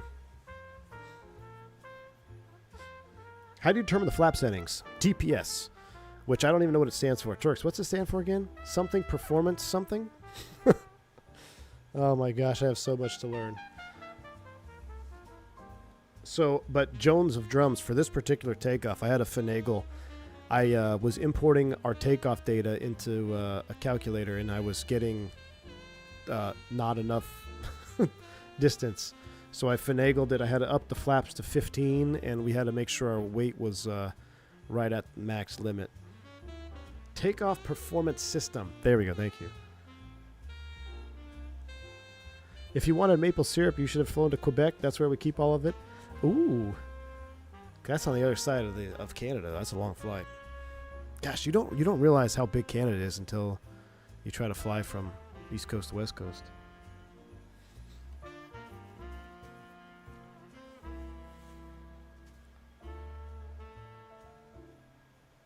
Descending into Orlando International Airport with the Concorde. Ooh. Now that's an airplane we haven't flown in a long time. It's wild, man. It's a cool thing to hate on. Yep, it's a cool thing to hate on everything nowadays. Some deserve it, but I don't think it's justified PMDG anybody else. I agree, man. I agree. You look at, I could name, 3, 4, 5 other airplanes out there that are inferior in many ways, and they don't receive the amount of hate. It's just, it's kind of crazy. Nova Scotia is closer to the UK than Vancouver? Really? Now, I do like Nova Scotia. Halifax, man. Best snowstorm I've ever been in. Halifax. Also, my very first RTO, real world, E190, high-speed RTO. Also got stuck there for 4 days at the hotel. I can't remember which hotel it was. But those Halifaxian people They know how to party, man. Reddit is a force of nature. I'm glad I don't ever get on Reddit, because all I hear from people is Reddit is something. Make sure to update your vacancy bid. Oh, yeah. Turks, I've got it in, man. First thing I did, dude, as soon as I got access, went right into there, vacancy. Done. Yep, that was the first thing I did, man. Wingnut, man, Wingnut's dropping captain money today. Did you upgrade it yet or something? I thought you weren't upgrading until January. Thanks for the $10 super chat, man. It says, for the record, we aren't hating. Oh, here we go. Here comes, I can't wait to read this. PMDG have turned into Apple, Glock, etc., where their products is good enough, so they refuse to innovate unless absolutely forced to. Well, I would say bringing an airplane that they've had from sim to sim to sim is innovation of itself, right? Because they had to bring it over to Microsoft 2020. Okay, then they had to bring it into 2024. All the while on the back end, they're building a brand new airplane, the classic 7.4. The 744, which I don't know how much of that. I mean, I know they have the documents from the old 744, but they're bringing those into the sim at the same time, working on 3 variants of the NG. That's not innovating. They're staying relevant. You have a good argument. I will say you have a good argument. But the market would dictate relevancy, right? If there is, name another NG that you're going to buy that's as simulated as the PMDG. There's not one. So from a company perspective, what are you going to do? Are you going to spend more time and more money doing something that's going to not increase your return the same amount as your investment back into the project? I'm not saying I disagree. I'm saying you have a good point, man. You got a good point.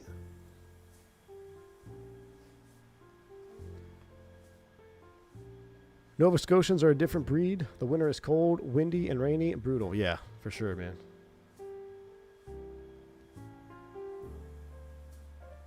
Compare Flight Factor and Tolos porting their products in X-Plane versus PMDG with Flight Simulator. It's not even close. Yes. Yes. What version iPhone do I have? I actually don't know, man. 16? No. I think it's a 16. Contact Salt Lake Center 128.35 exec jet 67. It's 100% a valid business model, evidenced by the fact they own a Falcon jet. Listen, there you go. See, you don't get to own a Falcon jet by not being a successful or not having a successful business model. Put it that way. Flare tree 57. Contact Flash the landing lights twice if Rondazzo's in the room with you. Oh, that's funny. Salt Lake Center 133.4, Flare 357. Have a good afternoon. I think what PMDG put out originally in 2020 was subpar compared to the competition, but with the cabin updated, model sound, wing flex, they're catching up and just about there to be competitive. Fair? I'm trying to think back to the 2020 release of the 7.3. That was the night. Yeah, wow, that was a long time ago. That was the night we stayed up all night in the HQ, and I had no air conditioning, and I was using a Mr. bottle to keep cool because it's like 110 degrees in the V1 HQ number 1. It broke the internet. There we go. Just going to toss this out there. Lear. Yeah. WestJet 1469, contact Edmonton Center 132.75. My problem is the update should be free. Most of the features there added bare minimum things that have been added already. So a lot of the things that they added, now this is just going back to my interview with Rondazzo. The way I heard it from him, and you can go back and listen to the podcast, was it sounded like the community wanted these things. Like little Easter eggs, more functional stuff in the cabin. That was more driven by what the community wanted. What did Rondazzo called it something. He said it was like fun things versus something else. Wasn't that what it was? Like fun type things versus sim things, maybe? I'll have to try to find it in that. But that, it seems like those things were added because that's what most of the community wants. That's what the little kids want. Well, a lot of kids play Xbox, man. A lot of kids play Xbox. A2 McDo sends NGX and FSX. I do hear that. The A2 McDo or the updated FMC. Lucky for me, I don't know what the difference is, so we'll have to find out when I get on the real FMC, but I don't know. I want all the buttons in the cockpit to work. Me too, BombTick. If PMDG was releasing this as it is now for $5 to $10, it'd be okay. But if they were charging 20 plus, I would expect. What are we expecting? Is there an update fee been disclosed? Do we know what they're going to charge for the update? Let me remind everybody, too, that Tolus, Flight Factor, Hot Start, who else charged? Almost every dev in X-Plane charge update fees. Fenix did not charge an update fee from 2020 to 2024. I'm trying to think of other airplanes being updated. Leonardo, we still don't know. They're still updating. TFDI is still updating.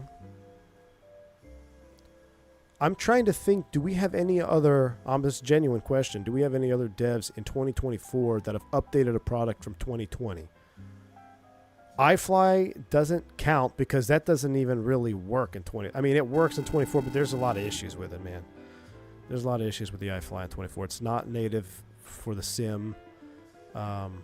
Performance is pretty heavy. It flies great.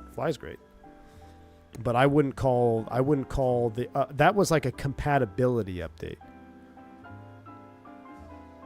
Tarek, how much was the PMDG check? None, my man, none. Thanks for $2 super chat though.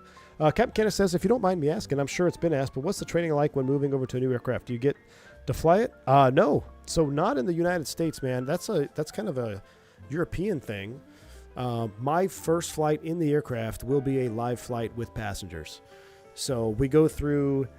I've got my training program laid out now, so I'll have 10 event sets with an instructor and a captain before I even get into the full motion sim. So we do cockpit trainers, procedural trainers, systems training, right? We do 10 events, and then we go into the simulation, the full motion sim, and I don't know how many sims that is. I think that's actually 8 sims or something like that, so 8 or 9 full motion sim sessions, and then you have a check, LOE flight, which an LOE is a line-orientated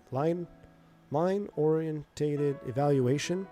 And all an LOE is they basically simulate an A to B flight. So instead of takeoff, do an engine failure, your hair is on fire, you're doing all the emergency stuff. The LOE flight is supposed to be representative of a traditional flight. A to B, you fly the whole thing. You'll have one issue. You have a couple little issues in there, nothing big. Then after that's all completed, you go to the line and you meet with your check airman, your check captain, and your very first flight, be revenue with passengers.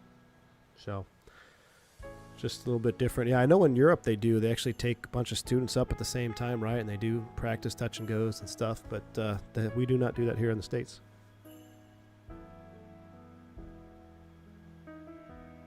Well, fly-by-wire is free all the way around, so that doesn't count. Fenix did it. iFly is not an official update to 24 yet, so I don't know.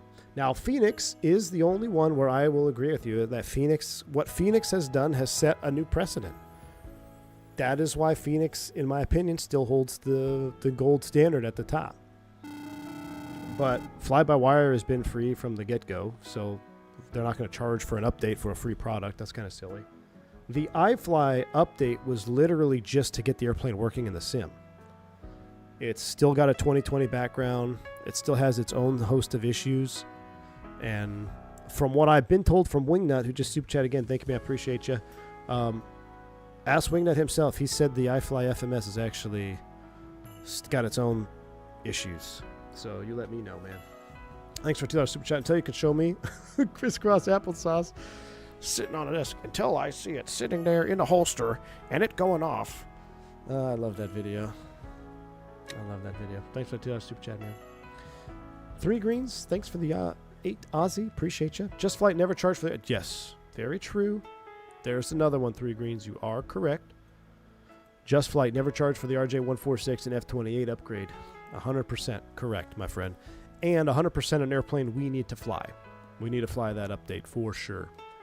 But you're absolutely right. Just Flight is a very, very good developer with excellent products, and they did not charge. You're 100% correct. And that last changelog for the 146 was massive.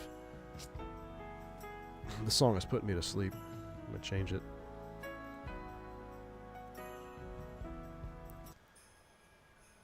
Captain Canada, do you like Nickelback? Did you listen to Nickelback back in the 2009? No? Nothing like a little pucker factor going in a new plane? I know, man. Captain Canada, I'll never forget the first time that I landed an airliner, my regional, first flight DC to New Orleans. And, we're in cruise and my brain was still at the gate. But anyway, my very first landing, I thought it felt pretty good, right? I was like, oh, that didn't feel hard. We get in the hotel van. The flight attendant goes, well, who landed that one? My back hurts. I was like, oh, for real? Now, I think it was slightly tongue-in-cheek, but it was that at that moment that I realized in transport category aircraft, you can have a decent landing up front, but if you're the aft flight attendant, it felt way harder for them. So even if it feels hard up front, you're crushing spines in the aft galley. So if you really grease it on up front, it's probably decent in the back. But yeah, that's when I learned there's a big difference of where you sit and how hard the landing feels. We actually had a famous baseball player or basketball player on that flight too. I can't remember who it was. I don't really watch basketball, but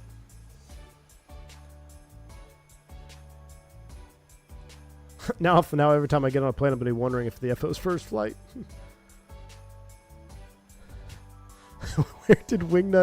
Where is Wingnut getting all this money? Did he pick up contract flying south of the border?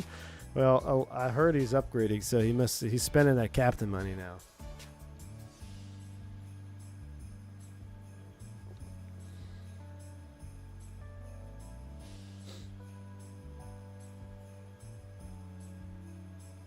The fuselage literally bends and cushions the cockpit. Yeah.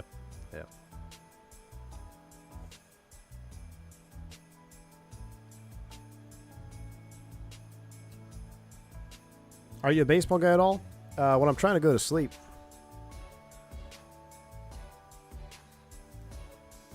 Shania Twain. Turk told me I can't super chat anymore until I buy a new PC. That's true. Yeah, you need a new PC, man. I know, boxes don't bitch, 3 greens. That is true. You know, it was sad. There was a couple like really good landings I had flying freight that I'm like, man, nobody got to witness those. But then when you smash them, I had my fair share of smashers, man.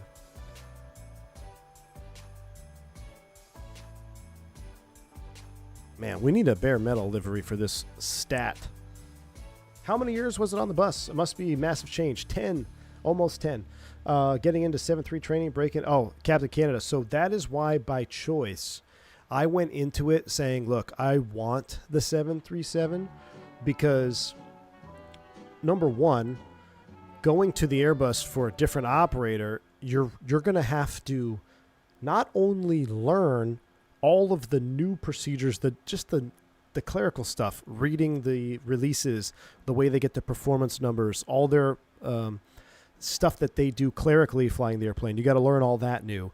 Then you have to learn how to fly the airplane they want you to the way they want you to fly it, at the same time dumping the way you've flown it for 10 years. So you got to unlearn and undo all the flows and checks that I've been doing and relearn their way, which I would argue is equally as hard as to just learn something new for the first time. So that's why I went into it thinking I want the 7.3, because if I got to learn it all anyway, I might as well learn something new. So, but you're absolutely right, man. It would, to fly the same airplane for a different operator, it would be quite a challenge, because you got to unlearn everything that you've been doing for so long.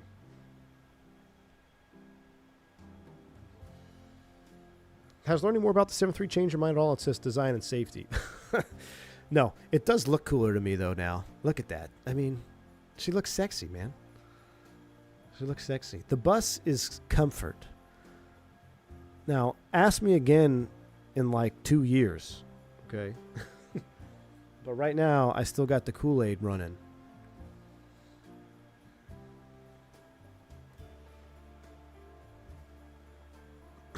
Must be nerve-wracking experience. I'm sure you'll have a blast with much respect. Thanks, man. Appreciate you.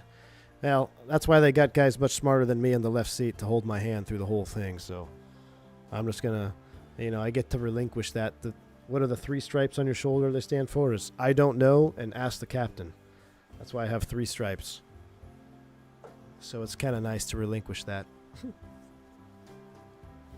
There was a guy next to me in NDOT class. Cracked me up. Really good dude. C-130 guy. First airline experience for him at all. So he's going straight from the military world to the airlines. And he would ask like, they were okay questions, but they were questions where I got to the point where I would just start reminding him and be like, Matt, ask the captain. Ask the captain. I don't know. Ask the captain. Don't worry about that. He's like, okay, I'm getting it now. Yeah, you don't need to worry about that. That's the captain's job. So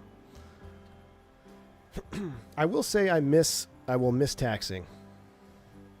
I loved taxiing the airplane around. It's just so much fun. I love to taxi the airplane.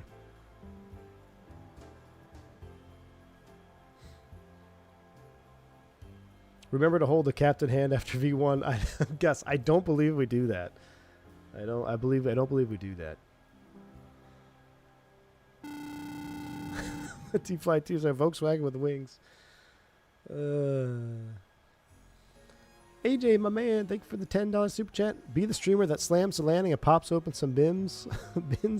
One wire. Also, Miss V1 Beagle Fund. I know. Matter of fact, she texted me. Hold on, AJ. Thanks for the $10 super chat, man. Yeah, it's Miss V1 Beagle Fund. Dude, I should have never gone. I should have never gone to the Beagle Farm. Unbelievable.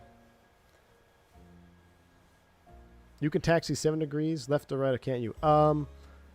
Yeah, right with the rudder pedals, yeah.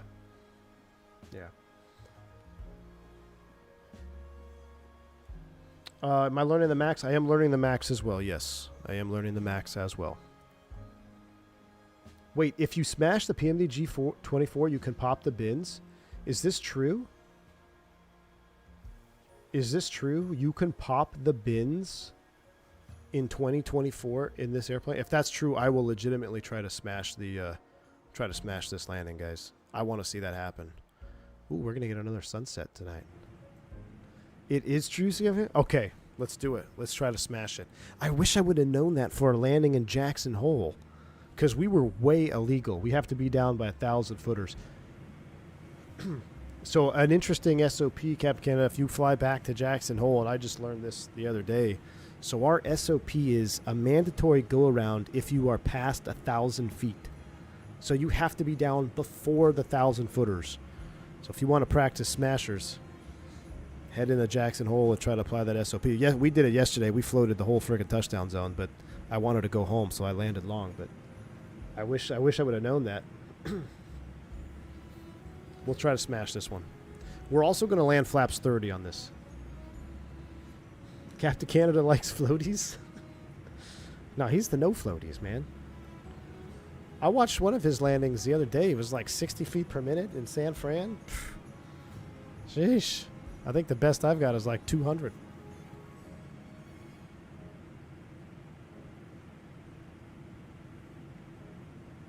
Flaps 40 plus Airbus pilot is guaranteed smasher. Well, it's interesting, Wingnut. So we had a line guy come in and talk during INDOC about some stuff, and his first thing he said, he goes, all right, who's on the 7.3? Who's on the Airbus? Who's this? Who's that? Blah, blah, blah. And he said, all right, who's on the 7.3 that used to fly the Airbus?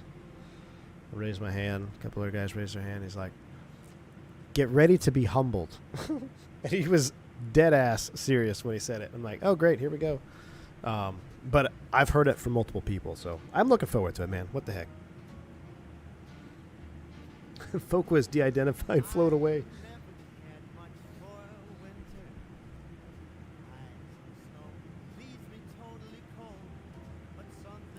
Chris Duper, yes indeed. Yes indeed. We might be able to see it again.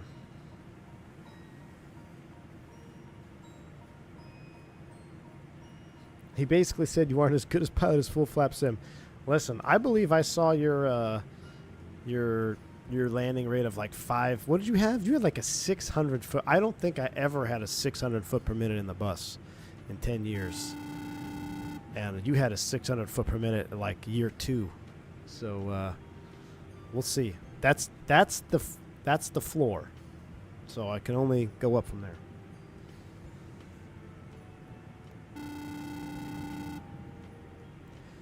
AJ, thanks for the $10 super chat. And I had to pop the bins to the Fly Navy landing list. Bugle fun. Thanks, AJ. Appreciate you, man.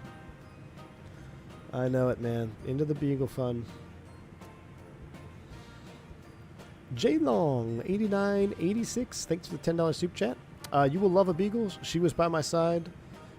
Closer than my wife. They are fighters. Lost her second battle cancer. Oh, man. This my baby girl every day. J Long. Dude, I'm so sorry to hear that, man. Thank you for the $10 super chat. Appreciate you. Yes, I had 2 Beagles. I lost mine 12 years, 13 years. I lost him a couple months ago, man. And, yes, just miss him every day. But we still have one. She's a little bit older now, but she's lonely. So that's what prompted the trip to the Beagle farm. I just can't. And we got young kids now and Christmas coming up. And my daughter mentioned she wanted a puppy for Christmas. And I'm like, well, this is straight out of Hallmark movies, man.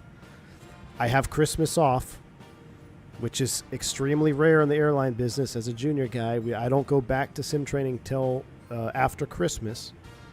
So I said, we got to do this Christmas right. That started the snowball to the Beagle farm. But I love Beagles, man. Great, great dogs. Wingnut says it was 710 feet per minute. 710 feet per minute? Isn't that borderline like carrier landing? You probably had carrier landing smoother than 710 feet per minute. Gustavo, I agree. Ground speed mini. I will miss ground speed mini. But what I will like, Gustavo, is being able to move the thrust levers on approach. So, not being able to move the thrust levers in the Airbus took a very long time for me to get used to. Because, especially coming from the E-Jet, so the E-Jet, I think, had one of the best auto throttle systems out there. When you're low, or when you feel like you're getting slow, the auto throttle is going to start retarding because it's like, oh, we get an gust of wind. You just hold it. You hold it in throttle override, and then once you're out of that little shift of speed, it just keeps going right back where it was. So being able to adjust the thrust will be nice again, because that took a long time to get over when I shifted to the Airbus and not being able to touch the thrust levers on approach. You feel that sinking feeling, and you just know you're going to smash, and there's really not much you can do other than kind of really massage that AOA, lower the nose. You never really push the nose down on approach, but Turks knows what I'm talking about. You just kind of have to massage that AOA a little bit, get it down, get a little energy back before you flare it out. That took a while to learn. 710 is borderline crashing. Yeah, AJ, box behind the tree style. Exactly. Not rare anymore for you. It was a struggle to work Christmas for me. Really, Turks? That's because you got that holiday pay, right? So my previous operator, holiday pay, $50. Oh, you worked Christmas? Here's a $50 bonus. Wow, great. Drew, you can't get your mouse to work. Move around the cockpit. Are you right-clicking? Mouse wheel lock, perhaps? Make sure you go back to settings, reset your keyboard and everything back to default. Maybe you click something in there. I've had carrier landings less violent. It was 3 degrees glide slope straight into the pavement. Flared, nose moved, descent rate didn't change. Wow. Were you flaps 40 on that wing then? Dude, 710 feet. That's scary, dude. That's up there. Delta Tango, someone needs to convince me it's fun. Miss V1 that massage AOA is a flying term. It is indeed.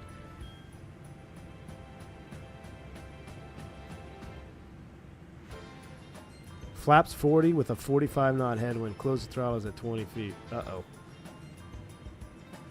Yeah, TOD is coming up very soon, Vodka. Very soon. Matter of fact, we need to set a lower altitude here. And we'll go to work. We'll go outside view here for a moment. Ooh, we're approaching Blue Hour. We're in Blue Hour. Over the Great White Canadian North. I want to be on a good angle for the turn, actually. Let's do a head-on view. Flare commercial.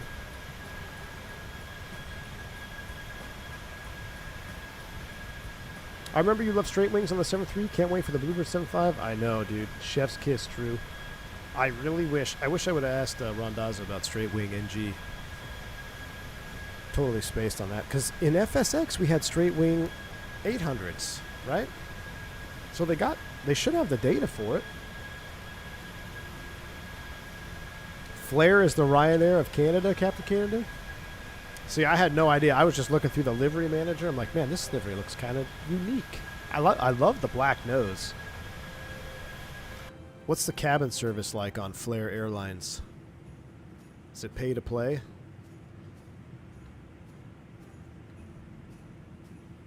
Is it as nice as this? They have first class? Flare 357, contact Edmonton Center 132.75. Non-existent.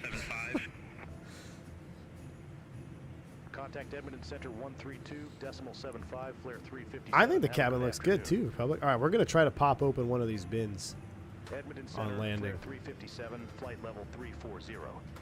We're going to have to do that. All right, we got to go to work. Let's pause the music. Let's get everything going here. Flare 357, Edmonton Center, radar contact. All right, radar contact. Why is it so far? Top of descent, 65 miles. Flare 357, Edmonton Center, expect Ebb Gulf 7, runway 17 left. I'll make that hard altitude. It's going to mean we need to get down like a long time ago. 11,000 feet high. Great.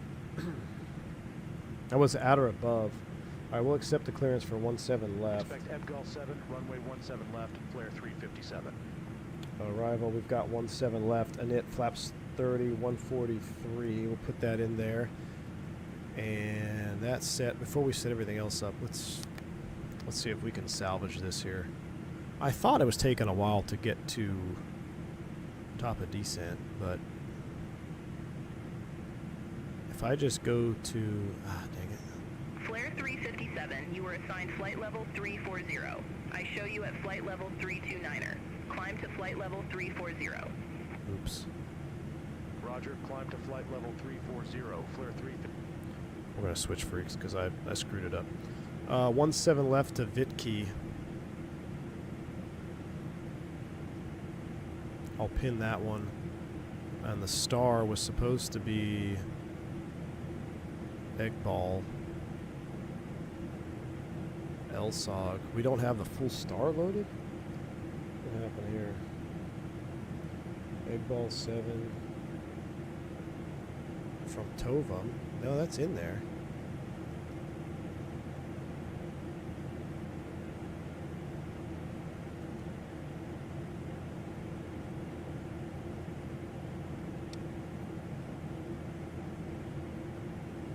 I tell you what, let's do this. We're going to go direct to egg ball, execute, and we're going to cross egg ball 210 or below.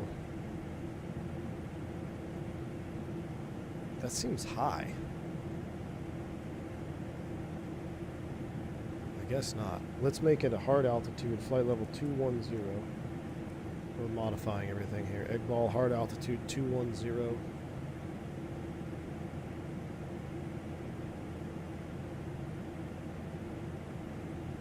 210 is set. VNAV path.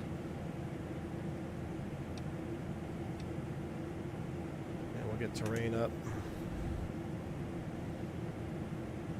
And let's go to descent.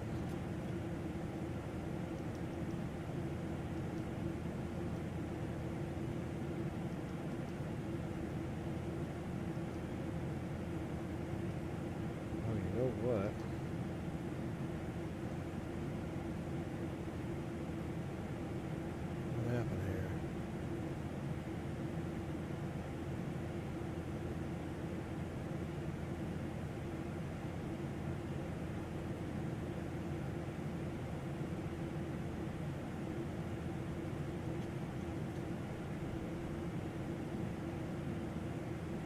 We're 84 miles, 1927. We got plenty of time. All right.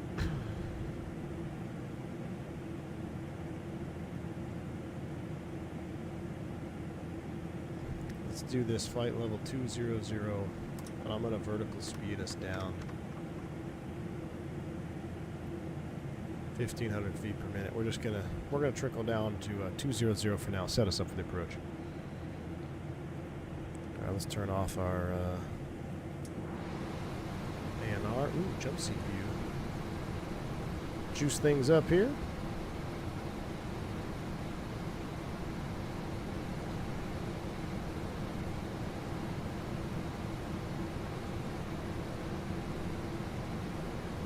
Cooking with gas now. All right. Wrong path. Yeah. I wanted to. I thought we were high, but we actually were okay. But we can set up the rest of the init ref. So if we look here, we're going to be flaps 30, 143, 109, 15, and 165. So we got to actually tune these.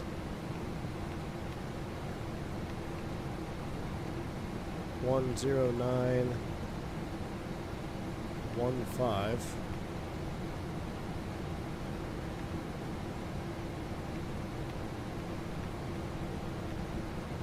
$109.15. Final approach course will be 165.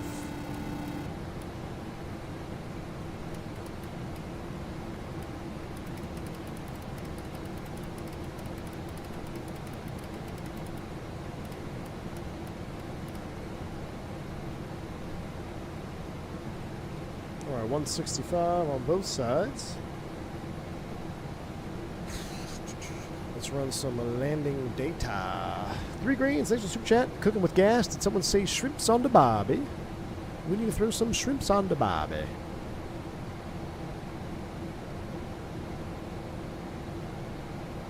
Correct. The wind wing pilot autopilot panel does not work yet, but the FMC. Well, I alt F4'd the camera. The FMC. Oh, I moved the trim wheel. Autopilot disconnect. I have control. Command A. Alright. Move the trim wheel. The FMC. I just could not get my camera to focus, so I gave up. Gosh, it's really out of focus. Oh, hit the trim wheel again. Alright. You get the point, though. It does work.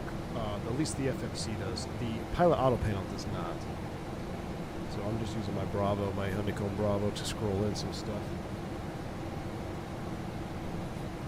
But yeah, Cap 3 greens. Another shrimp on the barbie. Foster's. You like Foster's beer, 3 greens? I heard that's really authentic Aussie beer.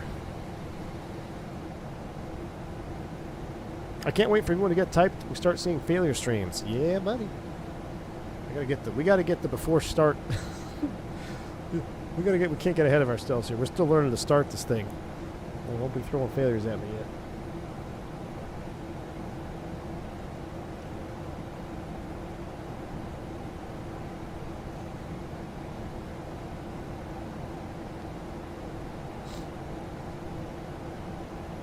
Career Trap, what's up, man? Long time no see. Sizzling Popcorn, CYYC, which is Vancouver? No. Vancouver, right? My Canadian geography is not very good. Great stream today, Captain Canada. Must ask you to use. Oh, you're talking about Captain Canada. V1, what does latch under the throttle do if I move it down? Talking about the fuel cutoff switches. Yeah. I can't wait. I think my life will be complete when I finally get to move the fuel cutoff switches. Always wanted to move the fuel cutoff switches.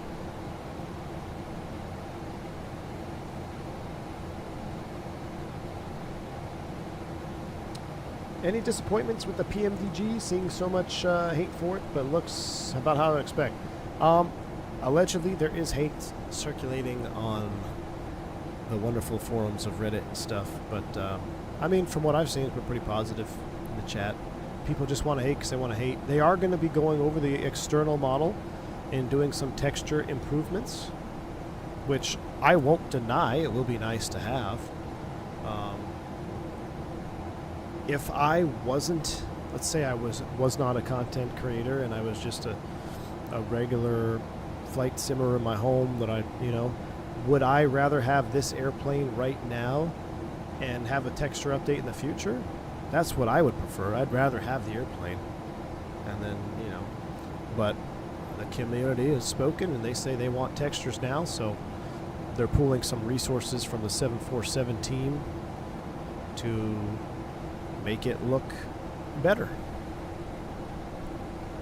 But I'm just happy the wing flex is such a huge improvement. I didn't realize how much I disliked the 2020 wing flex until I've seen the wing flex in 2024. Get some steaks while you're in YYC. Ooh. Calgary. That's the one. Yes, Calgary. Yeah. Get some New York strips.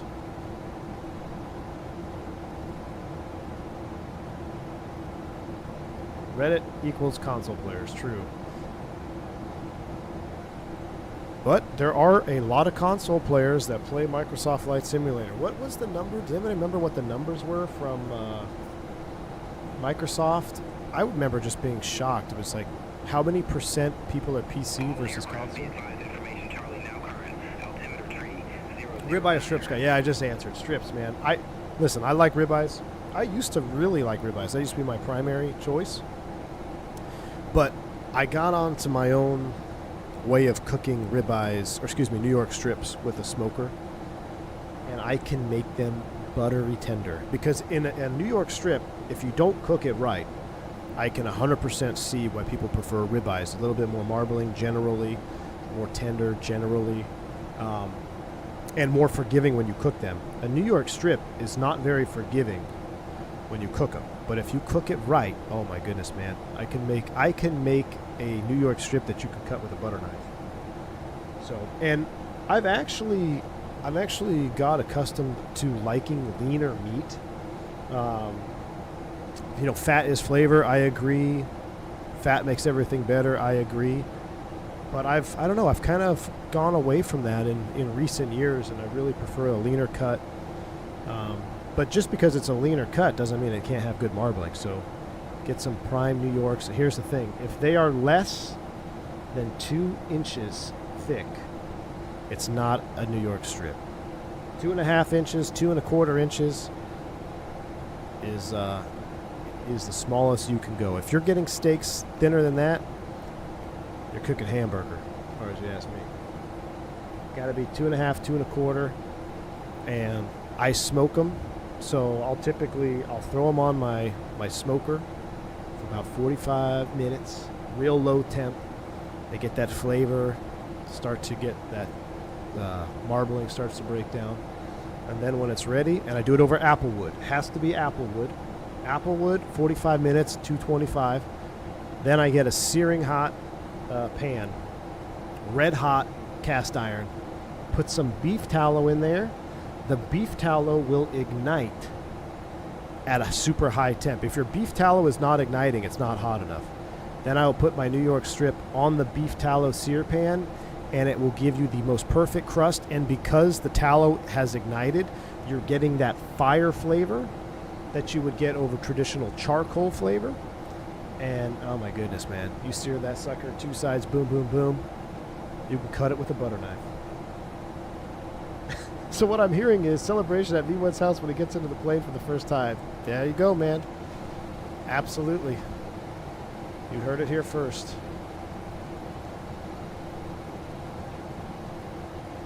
Please, V1, this is bordering food porn. I don't think YouTube will accept such adulterated cookery. I'm sorry, man. It's just the way it is. Matter of fact, I think we're going to cook some tomorrow. I normally post them in the food channel. Wingnut and I've been trying to coach Wingnut on how to cook steaks properly. But, yeah, it's good stuff. Now, it doesn't mean I don't like ribeye or anything like that. I actually had we actually did ribeyes, I think, last week. And then I actually did a filet mignon the other day. Hadn't had one of those in a very long time. Just to mix it up. Flying virtual planes and food, nothing compares. Amen to that, dude. Amen to that. All right, after this fix, bottom altitude is going to be 65 hundo for Vitki. So I'm going to set 6,500. And I'm going to make that a hard altitude. Execute. And we're ready to cook now. At what point do you slather it in ketchup? Oh, hey, Ron. About to ban you, man. New series called V1 Smokes. I'm in DFW and need some decent steaks. Andre, so I live North Texas. There is a great little butcher shop on 35 called Hess Meat Market. I typically go there because it's on my way home from the airport. Hess Meat Market. They also have one in Munster, Texas. Now, there is a really good meat market in Irving or Arlington. I can't remember. Shoot. Andre, I will look this up and I'll get back. They have everything from picanha, A5 Wagyu, like legit A5 marbling score S or whatever the high tier is. It's where you go. And you can order online too, and they can ship it, but you gotta go to the store. I want to say it's in Arlington. I will look it up. But that if you're in the more central metroplex, that's where you have to go. There's no other choice.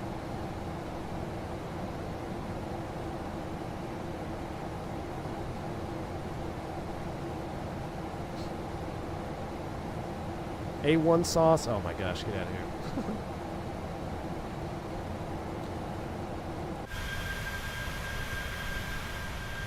I do like the belly paint on Flare.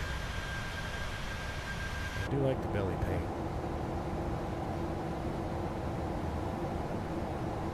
Okay, so you're around Irving, Arlington. Let me, I wish if Miss V1 was here, she would know. Text her real quick.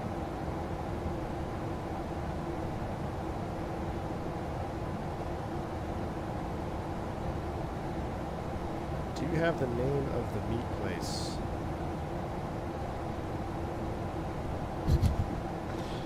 She'll be like, what? Let me see if it's in my... God, gosh. So I didn't actually know it existed till last year. I took my wife for her birthday celebration. We went up and ate at the tower there in Dallas at the Sphere. And the chef there is the one that told me about it. And he's like a 5-star Michelin guy.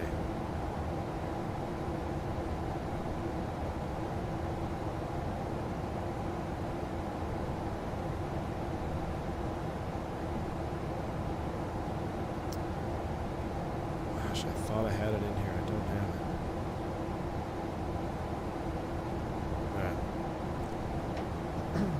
Hearing out, heading out V1 chat, always a pleasure. Good luck getting into the sim. I'm sure I'll be around before then. Oh yeah, man. Thanks for stopping by, man. Have a good night. Take it easy, buddy. We'll see ya. South Florida is full of Brazilian steakhouses, just saying. Yeah, true. I know, Gus. South Florida, baby. I'm excited. That's where I need to be. Why aren't we descending? Because we're in altitude hold. Oh my gosh, guys. What are we doing up here? I don't want CWS. Stop that. Stop that. I'm over here thinking we need to start down. Oh my word. Level change. Keep it at 330.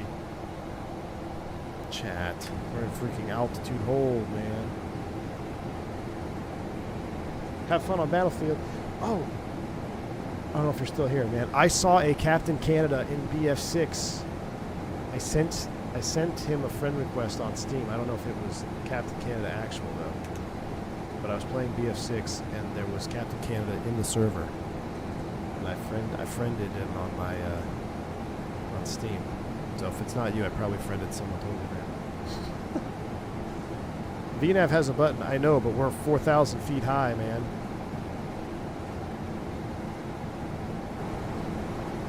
Good thing there's a captain. Yeah, that's right, AJ. 100%. Captain would have caught it. Magic Barrel ref is set 29908. I haven't gone that far enough on my flows, but we're going to go ahead and turn the seatbelt sign on. We'll leave the engine and IS on here for a minute. We can run the descent check with altimeters. 29908. Set. Approach preparation completed. Pressurization is checked. 3600. Auto brakes as required. We're going to use manual brakes. HUD set. Radios and terrain display selected. Not required though. And lights out of 18K. Boom. Boom. Boom. Boom.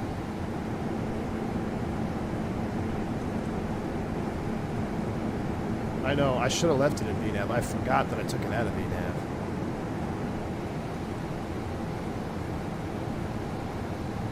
$1,400 feet high. We're catching it though. We're catching it. We got to slow to 250 here pretty soon.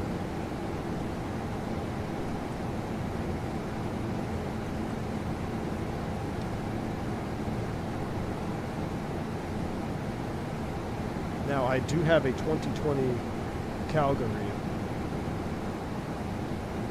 that I don't know if it's going to give us perf issues or not.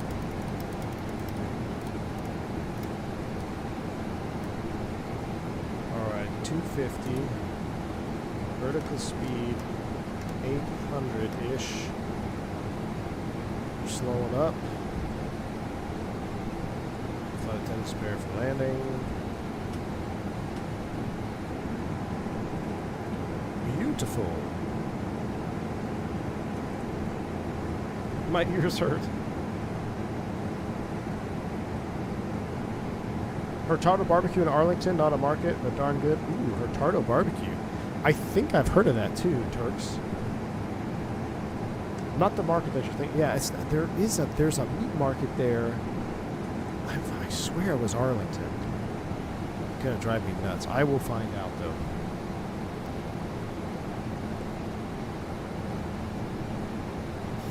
Find out. Alright, we're getting ready to go through 10K. Let's get the retractables on.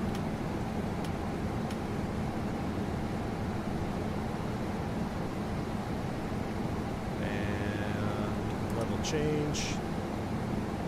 Down to 6,500.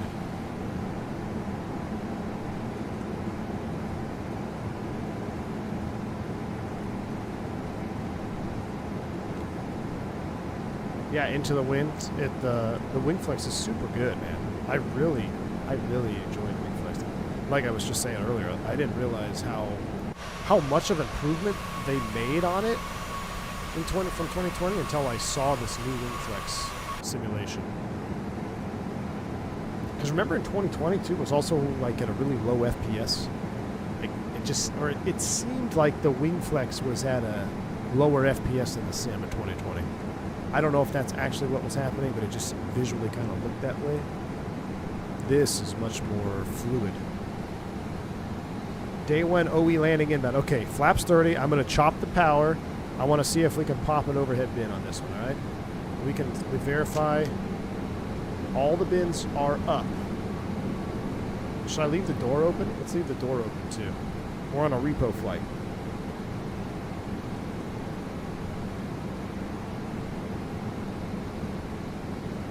Catching up to it here. We're looking real good. Do a Magic Barrel ref update, and then we'll call tower here on final. 03009.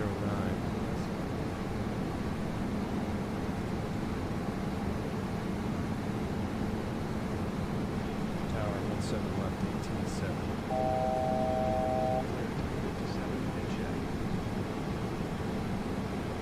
Wind 195 at 6. 195 at 6,000 to go. We're going to self-vector ourselves here. Oh, heading bug right here. Boom. Sinks your heading. Thank you, Mr. Rambazzo, for that. Altitude acquired. Approaching minimums. Oh, we never reset our minimums. Minimums. Shoot. Reset.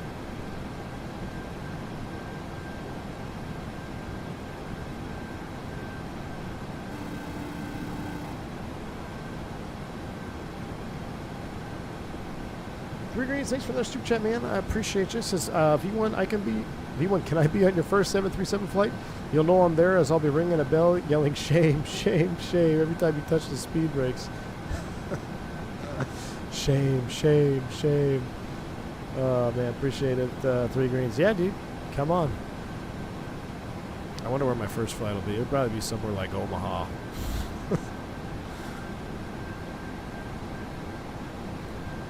Hopefully it's somewhere with a nice long runway. All right, the minimums are 3806. Went past it here a little bit.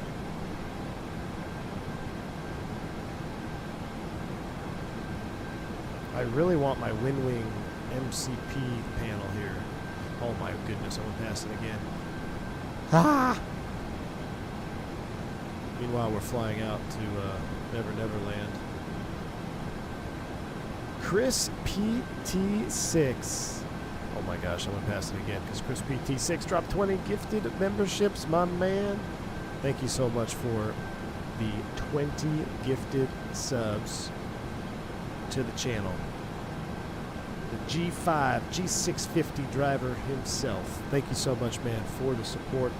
Massive 20 gifted subs to the channel. Very, very kind of you, sir. I really appreciate that. Thank you. Hopefully we get to link up, man.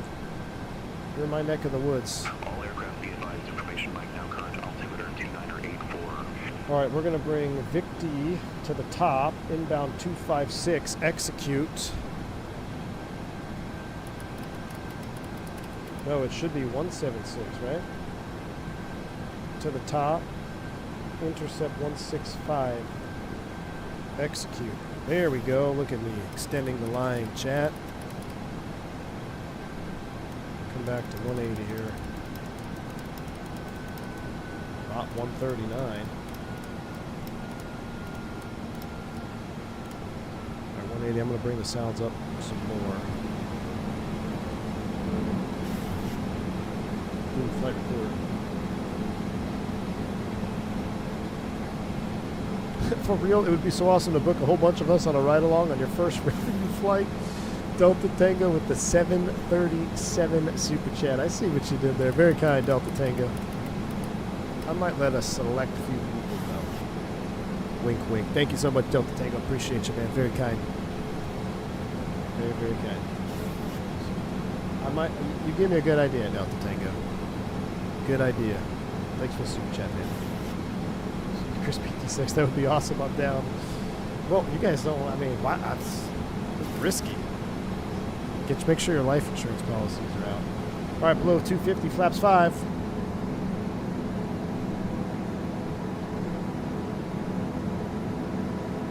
I'm loving the sounds. I'm loving the 7.3 chat. What's that big food? Hydraulics? And we need to arm it. We need to arm it. Ah! Nope. Ah! BOR Loke. Approach hold. Here we go. Loke, glide slope, armed.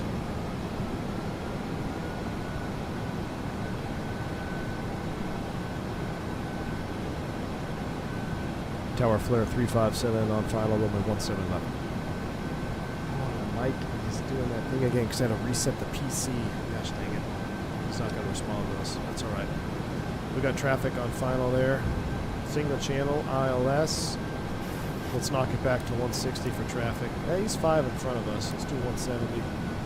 Give him a little space. Wow, I've never flown into this airport on stream.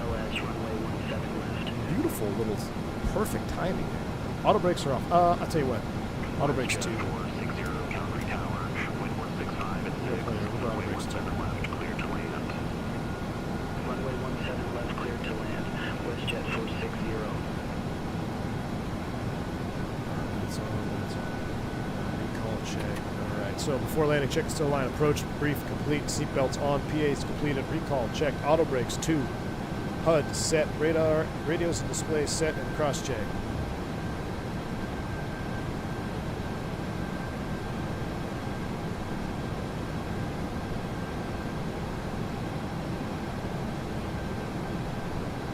Arctic 1704, ready for departure. Runway 17 left. Alright, let's do this. Arctic 1704 in Calgary Tower. Who's wind Arctic? 165 at 6, fly heading 020. This is the longest runway in Canada? For real? Takeoff, traffic 7-mile final, no delay. We're eating that guy up. Let's load to 160. 17 left, cleared for takeoff, no delay. Arctic 1704. Okay, we're gonna try. We are intentionally trying to slam this, right? I'm not trying to flare. Is that what we agreed upon? You want me to just intentionally ride it in 3 degrees? I'm curious to see if we can pop it in.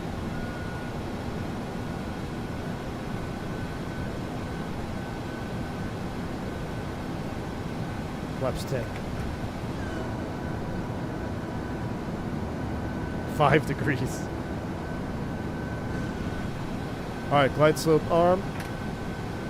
Capture, speed brake arm. Go around altitude. 6,500 is set. Gear down. Init ref speed is 143. 2,500. Autopilot's off. Auto throttle's off. Flaps 15. Did I get the recording? Yeah.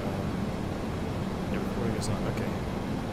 Wow, 19 knot quartering tailwind. Report contact Calgary departure 119.8. Flaps 30. Airspeed low. Contact Calgary departure 119.8. Arctic 1704. We'll wait on that.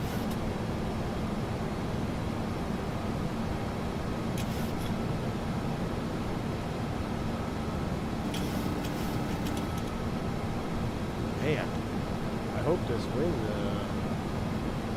I am 19 summer 73 type. Any advice? Oh man. Flare 357, wind check. No, I don't have any advice for you. Study hard, my man. Wind 165 at 6. What's the winds? 165 at 6? That's not what I'm showing, Chief. WestJet 460, exit right at Delta. I feel like we need a few more knots. Exit right at Delta 6, WestJet 460. 148.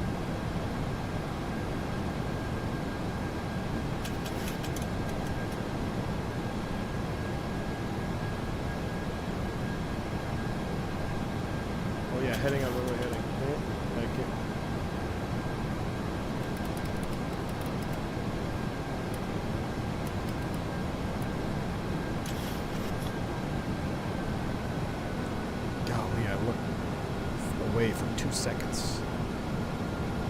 1,000.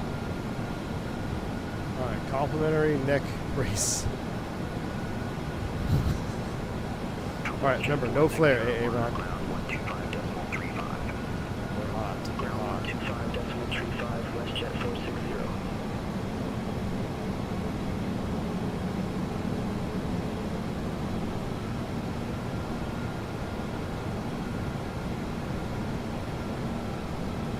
WestJet 123 holding short, runway 17 left. WestJet 123, Calgary Tower, wind 165 at 6, flight heading 260, runway 17 left, cleared for takeoff. What, he just cleared him for takeoff? Fly heading 260, runway 17 Flight left, slow. cleared for takeoff. Flight WestJet slow. Check, I'm 123. going for the slammer. WestJet 1858, hold position for company traffic. Okay, no flare. For traffic, WestJet 1858. No flare. We're gonna ride it in 50. just like this. No flare. 30, 20, WestJet 10. 1858, continue taxi. Continue taxi WestJet 1858. Almost a three-pointer. I don't know if it didn't seem that hard. Bloom on these 2020 lights are awful. This is a 2020 scenery. Deployed. WestJet 1858, holding short, runway 17 left. More for butter than usual. Maybe that was like an actual 7.3 flare. 158, hold short 17 left, departing traffic. Roger, hold short of 17 left. WestJet 1858. Maybe that's how. Maybe we just unlocked how to flare the 7.3. You just don't. WestJet 1858, runway That didn't 17 seem that. left, Oh yeah, see, this is 2020 scenery. Look at this. Runway I knew it. 17 left, Yeah, I line knew up it and had this wait. issue. WestJet It's all right. It's all right. We're here. I think we've unlocked how to flare the 7.3. You just don't. Just pick the nose up at the last second. None of this check, close, hold stuff. All right, let's come to a stop here. Clear it up. That's over there. Flaps coming up. WestJet Lights. 123, contact Calgary departure 119.8. Contact Calgary departure 119.8, WestJet 123. Steady pause light, wing light off. Yeah, you can see the auto brakes off. WestJet 1858, Calgary Tower, wind Let's go to 165 at 6, fly heading Softest 260, flare landing in runway history. 17 left, Was it cleared for really that takeoff. soft? Dang, I tried to smash it. Let's see. Fly heading 260, runway 17 left. I don't see any Clear for overhead takeoff. bins. WestJet I tell you what we'll 1858. do in replay. Let me stop the replay. I'll take control in replay mode and we'll try to smash one again. Deployed. You like it, Sam? Yeah, buddy. Sam, we're gonna have to get together on the CPTs. Do some studying. Thanks for the super chat there, bro. Just appreciate you, man. Heads down. Stay down. WestJet 1858, contact Calgary departure 119.8. The rest of those flaps Contact up. Calgary departure 119.8, WestJet 1858. Alright. Boeing flaps, especially Boeing slats, greater than Airbus. Greater than Airbus slats and flaps. I love. What is this? A Kruger? A Kruger flap? The one between the first inboard slat? It's not a slat. It's a Kruger flap, right? Taking me back to my commercial pilot check ride days. That thing is sick. How it just pops out in front of the NG, or in front of the motor there. Love it, man. Boeing Superior confirmed. I can't say it yet, man. I don't know. I'm excited, man. You probably can tell.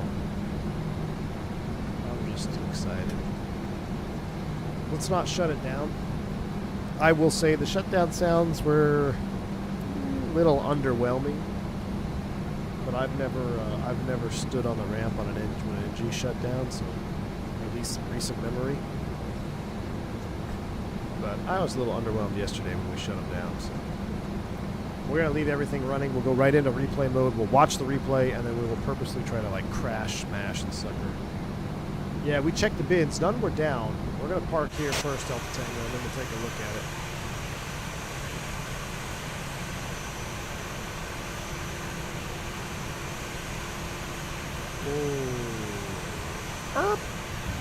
Ooh, shorter. That's all right. Brakes are set. Let's take a look at the actual landing rate first. I love that nose cone too, man. Isn't it great? So that landing was a 482. That was a 482 at 1.1 G. Oh man, looks like we just missed the weather. There's some weather moving in. We should have gone to Edmonton. That was a 482 at 1.1 G according to G's, or whatever we use. Okay, let's quickly launch replay. Let's get flaps out. Let's do all this. Let's bring back the sun.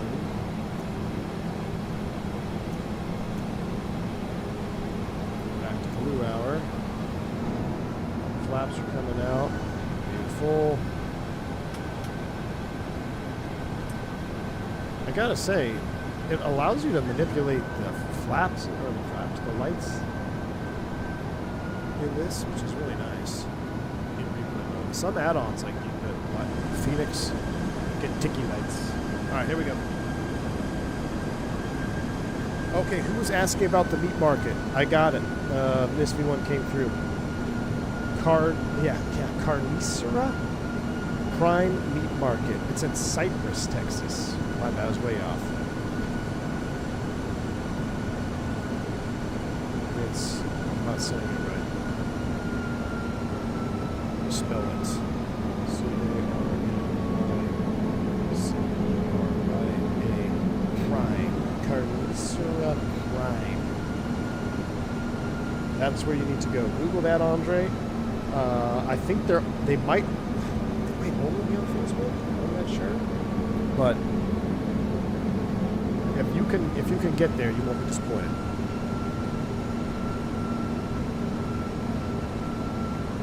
I'm sure we had harder landing on Delta 739 on a calm evening in MSN.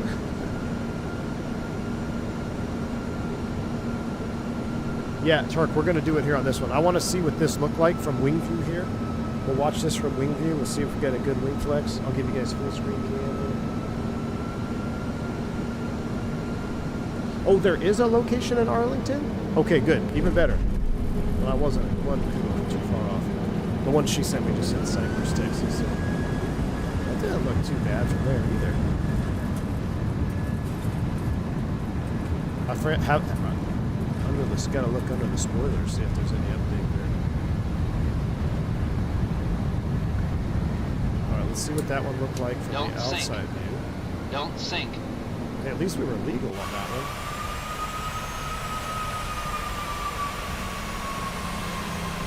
I mean, that was firm. Alright, so I tell you what. Let's see if we can't do better than that. Don't sink. I'm gonna resume. Flight slow. Stop replay. All right, I have control now. I have control. Don't sink. Terrain. The flaps 40. Terrain. Too low. Terrain. I have control. Too low. Terrain. Too low. Terrain. Too low. Terrain. Too low. Terrain. Okay, that was firm. I don't see any bins open yet. I don't know. That was pretty firm. Point goes down.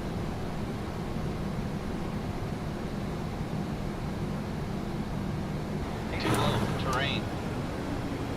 Run it forward. Terrain. Stall it at 30. All right, here we go. Resume. Harder. Flight slow. All right, here we go. Flight slow.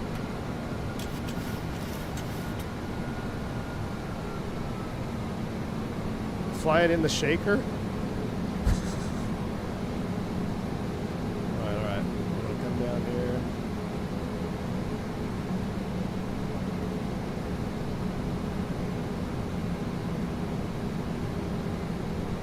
Well, now we're not getting a shaker at all.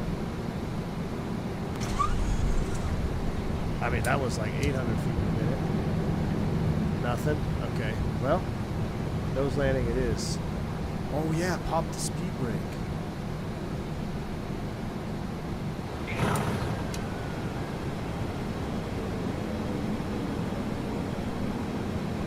Okay, here we go. We're gonna crash it. We're gonna just drive her in.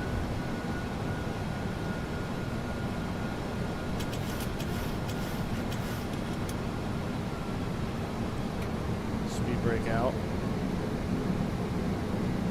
Sink rate. Sink rate. Sink rate. Sink rate. I mean, that was like 1,400 feet per minute. I don't see any bins. Just to confirm, you can open them. Yeah, but I don't see any. I think that's rumor mill. I think that's rumor mill. I don't see any bins pop. Myth busted. Alright. Myth busted. But you guys should try to convince Captain Canada next time he flies it that that's what happens and he needs to. Yeah, I call myth busted. I'm going to give you a long replay. You can watch the approach in there. Flaps are coming in. Sails coming on. I'm heading out. Chat, tomorrow might be Beagle Day, so may or may not see me tomorrow. Also, Thursday Night Football. We got Cowboys on, and we got a Christmas parade, so chances of me streaming are not optimal. Friday, however, I'm feeling frisky. I think we need enough of this snow stuff. I think we need to take this sucker from Miami down to like Bogota with a green dot and do a little something spicy. A little American One World livery that I wanted to fly today. Unless we can get a bare metal, which I don't think we can. But I think we're going to need to spice it up. Go somewhere warm for Christmas. So, Toncantine. Oh, diabetic lad. I think we can do Toncantine. Aero Mexico. Cancun Toncantine, maybe? Alright, I'll think about it. But I'll probably see y'all on Friday. Guys and gals, thank you so much for tuning in. Thank you for the super chats, the bank angle checks, the gifted subs. I know there was quite a few of them. I'm just going to run back on your system shoutouts. Probably just thank you, Crash Lab, appreciate you as well. AJ Funari, Delta Tango, Chris PT6, Red the Love with the gifted subs. 3 Greens, of course, thank you, sir. J98986. Wingnut, of course, how could I forget? Turk in the U.S. Who else is up there? Josh Grayson, appreciate you, my friend, as well. Tom Pasco, Nickety Knife, Nikki G, as well. I hope I didn't miss any. Of course, Blackbird Controls and Captain Sick up at the top. If I missed your name, I do apologize. I appreciate you very, very much. So I appreciate everyone being here. Hit the like button for me on the way out, all right? Hit the like button for me on the way out, and I'll catch y'all on Friday. Until then, stay safe, stay healthy. I'm V1. Convince Captain Canada that you can open the bins tomorrow. So if he's streaming, see if he can open them. I'll see you guys on the next one. See you.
1,000.